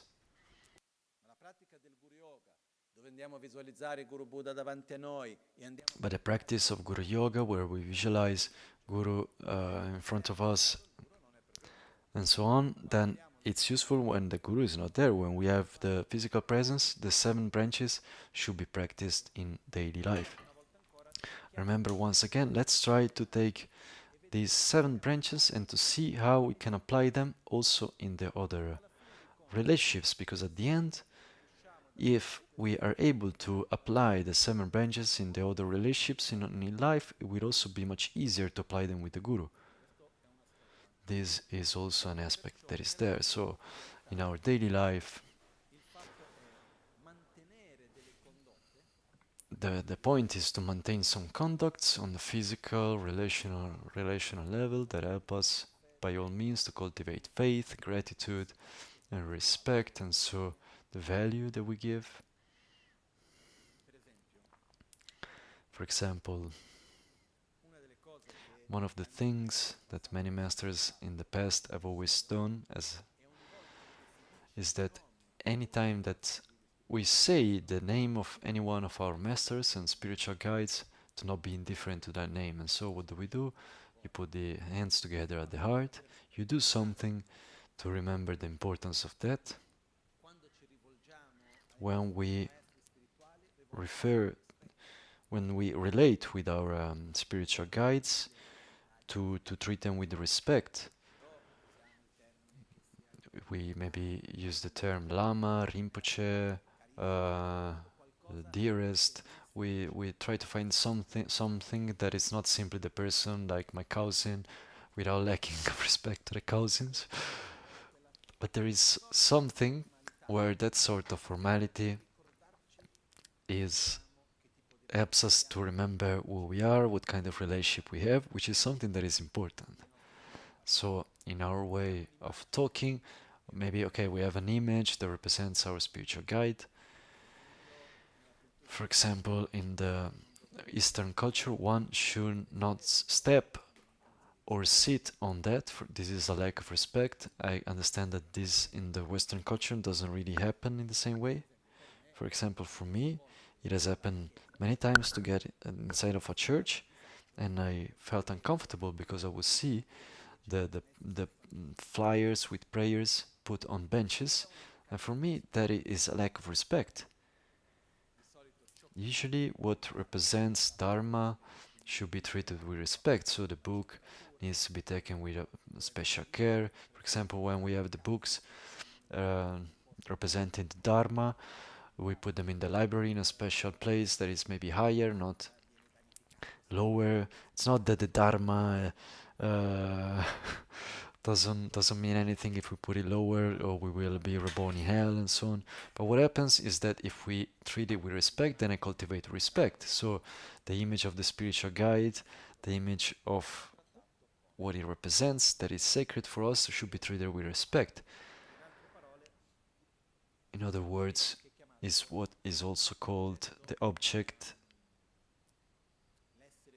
the being of the commitment being, which is this bridge with the wisdom being, whether it's the name or the image or whatever that connects us.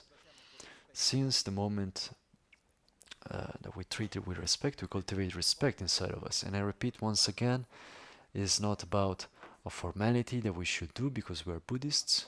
Absolutely not. If one feels that one has to do something, so because I have to, then don't do it.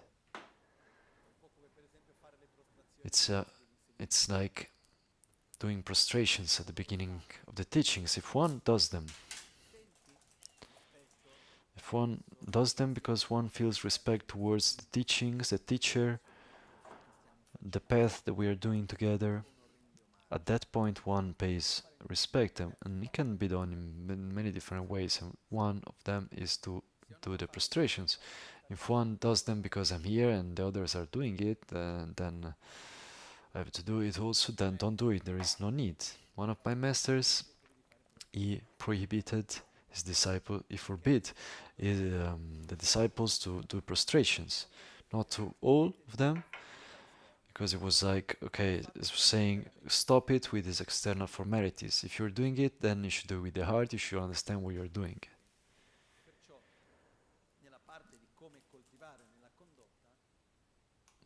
So in the part of the conduct, we should adapt it to our times, our culture, but we should be careful to not fall into the triviality of giving for granted. And my experience is that sometimes you need very little.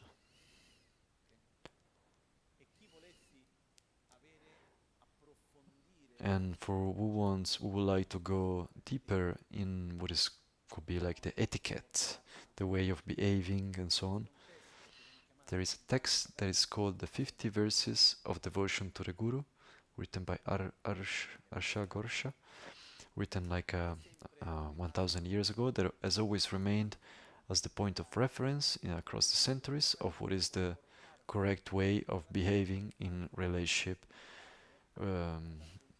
towards our spiritual guides from the point of view of the daily external conduct. And there are all the small things, what to do, what to not do. Some of these are very pertinent, others are more connected, more related to the cultural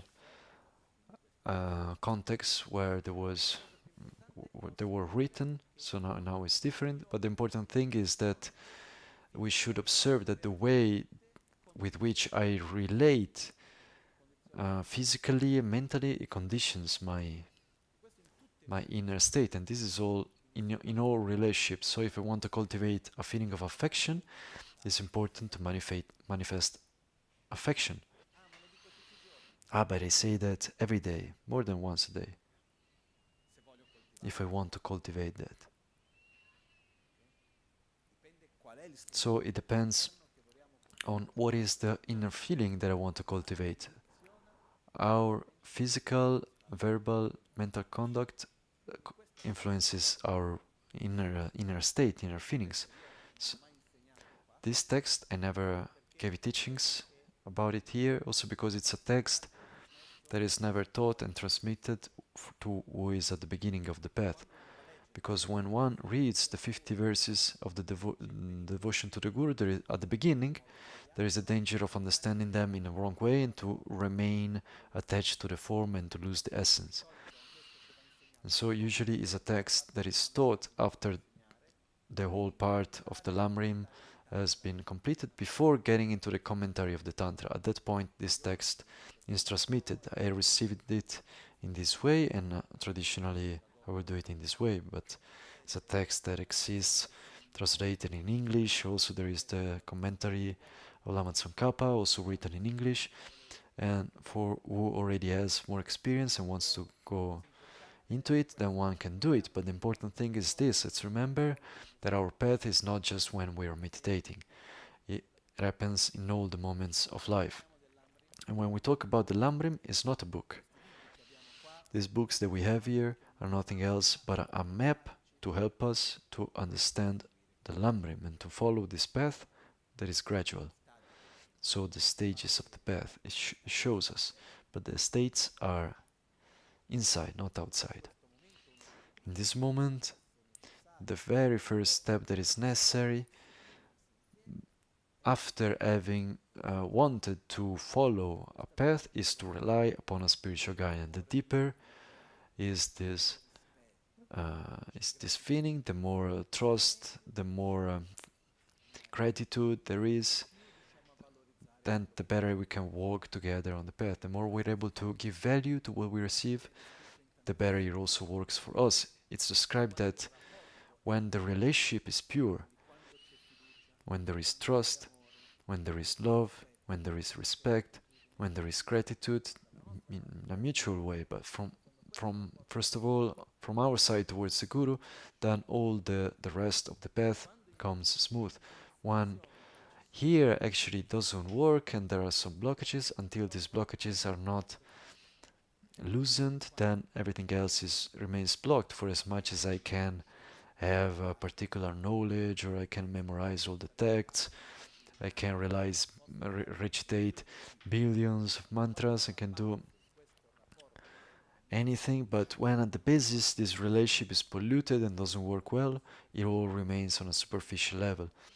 A deep transformation doesn't occur. This is what I have personally seen in many cases, and unfortunately I've seen people that have a faith in the Dharma and they connect study, practice, but are not able to rely completely on the spiritual guide, are not able to create this relationship in a sane way, and they remain blocked. But when there is also this, also with little you can do a lot. And it's not for nothing that this part needs to be cultivated, needs to be generated. We shouldn't take it for granted. I hope that I explained these things in a way that it's clear. And that first of all it's clear the benefit that there is for each and every one of us, and not as a sort of formality, as something that one has to do. And this is fundamental. We are talking about our own path of spiritual, of inner growth, and at the basis there is the human contact, the relationship that we create and cultivate. And one last thing on this is that it's very likely that when we begin a relationship with someone, in this case in the spiritual field, that we rely upon someone as a spiritual guide, then that there is a very high probability that at a certain point there will be a crisis. A moment where there are some doubts, where we project some things that we don't like, and we don't feel loved, we don't feel seen, and here and there, and that is classic. Just like there is the moment where you fall in love with the Dharma. And then there is the moment of the crisis also. The crisis is very important. When there is a crisis,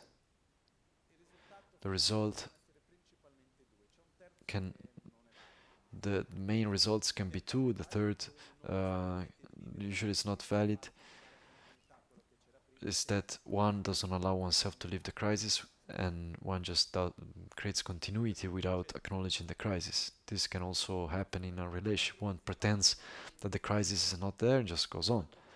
When there is a crisis and one acknowledges the crisis and really looks at it in the face and is there with it, the possibilities are two. Either I have to review completely what I'm doing because that's not fine, so I change the intention or something fundamental, or I see how that thing is actually fundamental, how that thing actually works, and so I change things and I adapt. There have been many times that I was in a crisis with my masters it has happened, but for me it has never worried me much. But when one is in a crisis on the other side, okay, yeah, then you get worried. But when you are in the crisis, and if you live it well, and if you go through it, if the basis is solid, if there is love, if there is trust, then it brings to a deeper relationship, to a relationship that is more real and less superficial. So in the process of everyone, the day that we will find ourselves in a crisis, don't worry.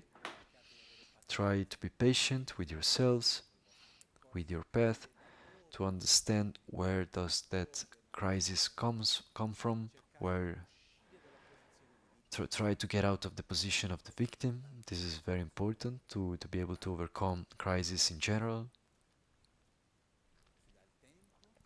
One gives time for oneself, and the focus should be placed in the positive, virtuous aspects. So to see the part of gratitude, the, the, the positive sides that are there, because the crisis usually, when we live it, is not because of what the other is, but what we expect the other to be and that the other is not. And in this, actually, the crisis is not for something that the other does or is, but because we project on the other an idealized image that then cannot be sustained. And so, also to acknowledge this path is part of it, so that I was kind of disappointed about something, but then what I was disappointed about is not about what the other did or is, but of how I lived it. And so is a process that, according to me, to allow oneself to be able to live a crisis is very important. Sometimes, or in general, when we have a crisis, we have a hard time facing it because we have a hard time putting the two things together. It has happened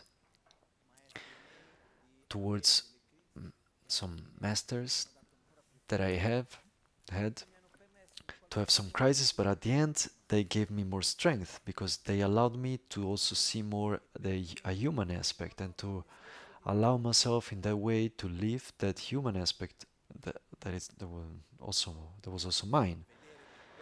To see that what I was living anyway was part of my own projection, of my own expectations, and so on.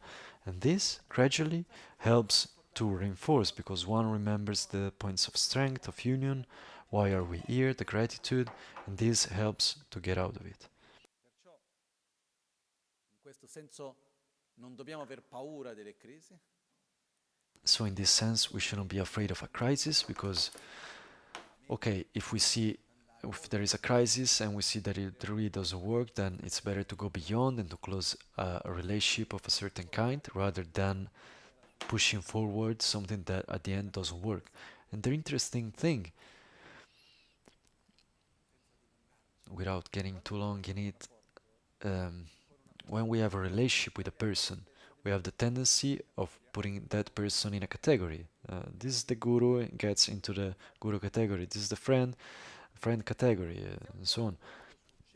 If at a certain point it happens that that person doesn't work well in that function, somehow the tendency is to want to close any possibility of function or role, but that's not.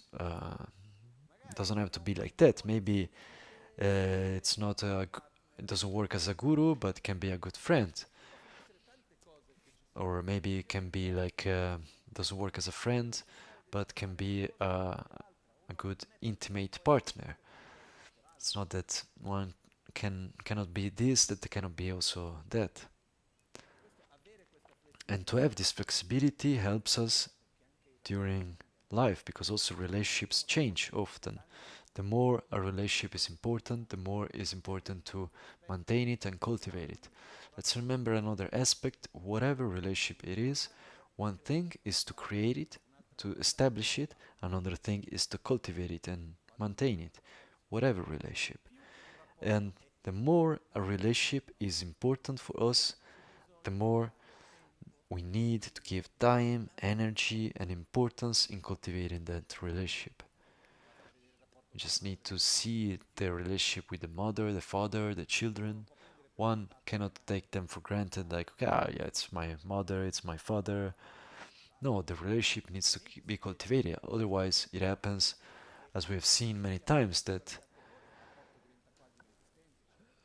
sometimes the relationship itself becomes non-existent or with a lot of conflicts. While some categories, one maybe could say, okay, you don't exist anymore. In others, there is not the possibility of that. So when here we talk about cultivating the guru, the relationship with the guru with thoughts and actions, is just this, that there is a relationship that is important and needs to be cultivated in the daily life, and to not take it for granted, to not get into automatism.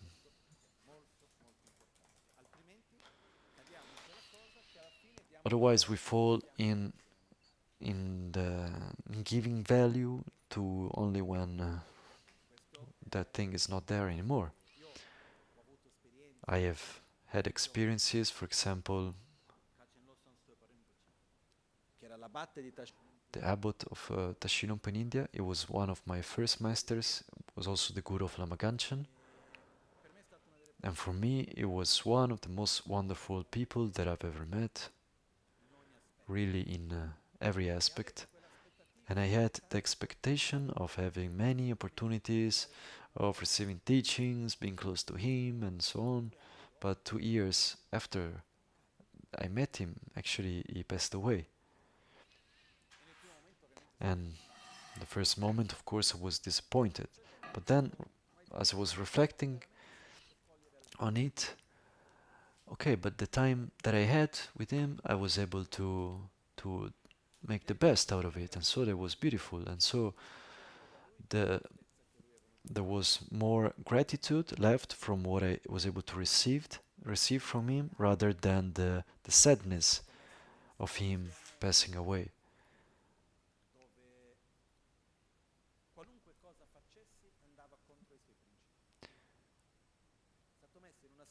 He was placed in a condition, in a situation where,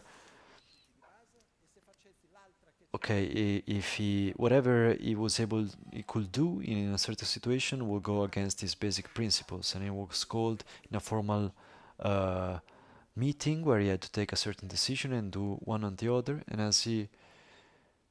And as he was going to this meeting on the train, he had a very high fever, strong fever, and he died. He passed away before that. And I'm sure that he did it consciously, because it had to do with some basic principles about the relationship with the guru. And so, in one way or the other, he could not find a way out of that decision.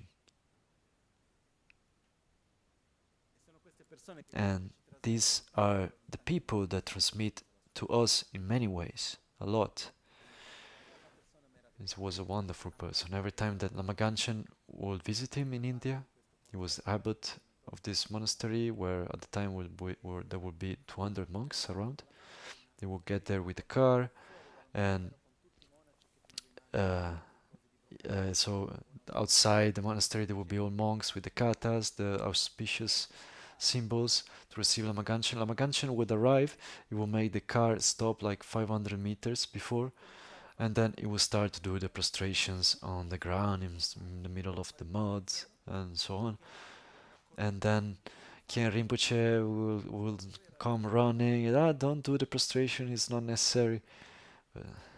And it was beautiful, a beautiful scene. It was very, very particular. Anyway, it's beautiful to see how when we rely upon someone, that person, that being keeps having that function even when it's not there, through the memory, I have had experience of this with many masters, but with him in particular. This is all for this morning. I believe that for this argument we have seen enough. After lunch, in the afternoon, we will I briefly wanted to revisit from where we are and what we have in front in the path of the Lam Rim, and to touch lightly the path. And so I'd like to take the map and to see the steps that need to be taken. So this afternoon we will stop a little bit earlier, because then I will have to translate for Sherab Rinpoche, that will give a transmission that is specific and needs to be given only to those who have already recited 100,000 mantras of Vajrayogini. And so for this is a practice that is done for incrementing the power of mantra. It's a very quite rare thing that is transmitted. It was asked of him from one of his teachers, that is Geshe Konsung Gyaltsen, that lives here in Italy. But it's strange if we see that one of the most erudite masters lives here in Navarre, and I already asked him to come here, but he passes his own life writing, composing, and so on. And he was also a master of Sherab Rinpoche, and he asked him to give this initiation. And we have, as Sherab Rinpoche was saying yesterday, many beautiful conditions. And for example, yesterday during the initiation, who was giving assistance was Tenzin, and he's been doing this retreat of 3 years, it was said, but actually it's 5, and where he is doing the Vajrayogini practice from the morning to dusk, where you're dedicating like from 12 to 14 hours of meditation to the practice of Vajrayogini. And he was the one that yesterday prepared everything, was assisting here. And so it's very beautiful also to have this presence with us. And so this initiation that will be given today, the basic condition that is there, is that one already needs to have done 100,000 mantras. For me, it's not a matter of excluding something, but it's something beautiful, because it gives value to that. Because someone that doesn't have a minimum of experience with the practice, then hardly will be able to give value to what is transmitted. And so I chose also that the time to do that will be pushed in the late afternoon, so that we can be here together with all the others in the first part of the afternoon. So we see each other again at 3. I thank you also for the opportunity of being able to face these teachings about relying correctly upon the spiritual guide with lightness and transparency, because as I said before, for a long time many masters haven't done it, coming to the West, because according to me the conditions were lacking, not because they were not able or things like that, but because the situation of the general attitude, it seemed that one was just adulating oneself. And so I also thank you that together we were able to create this condition and to look with clarity at this important thing for our path. Now we make our dedications. Sashi peke chukshi meto chan rirab lingshe nide gemba di sangye shindu mikte ulwargi drogu namda shingla che par sho Je Tsong Lame kutse rapten chi nam kara tinle chok chur gepa dan lo san tembe drume sasumgi drowe mun sela taktu ne gyur che yidam guru ratna minra kam niryata yami chanchu semchu rinpoche ma ke panama ke gyurchi ke pa nyambra me pa yam kongne kontu pelwar sho nimo dele tsendele nime kuyan delek shin taktu delek pe kuncho sumki chingi lob kuncho sumki ngodrubut sol kuncho sumki trashisho. At dawn or dusk, at night or midday, may the 3 jewels grant us their blessings.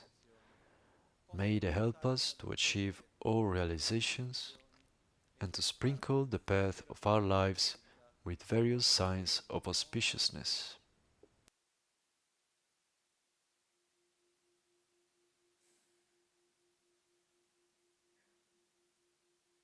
Ripetete dopo di me. Repeat after me.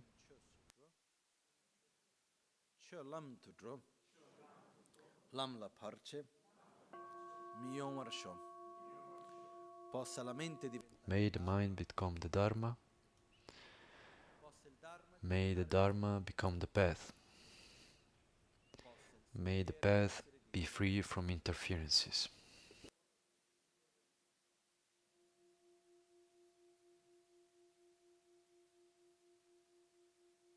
Omahun Tamba Lame Sangha Rinpoche, Kyopa Lame Tamcho Rinpoche, Drimba Lame Gendu Rim, Kyamne Kuncho Sumla Chopa. Buon appetito a tutti, sia adesso che poi dopo. Both now and at the end of the next session, I will leave a moment for greeting each other. So who wants to come briefly, we can do a part now, a part in the afternoon.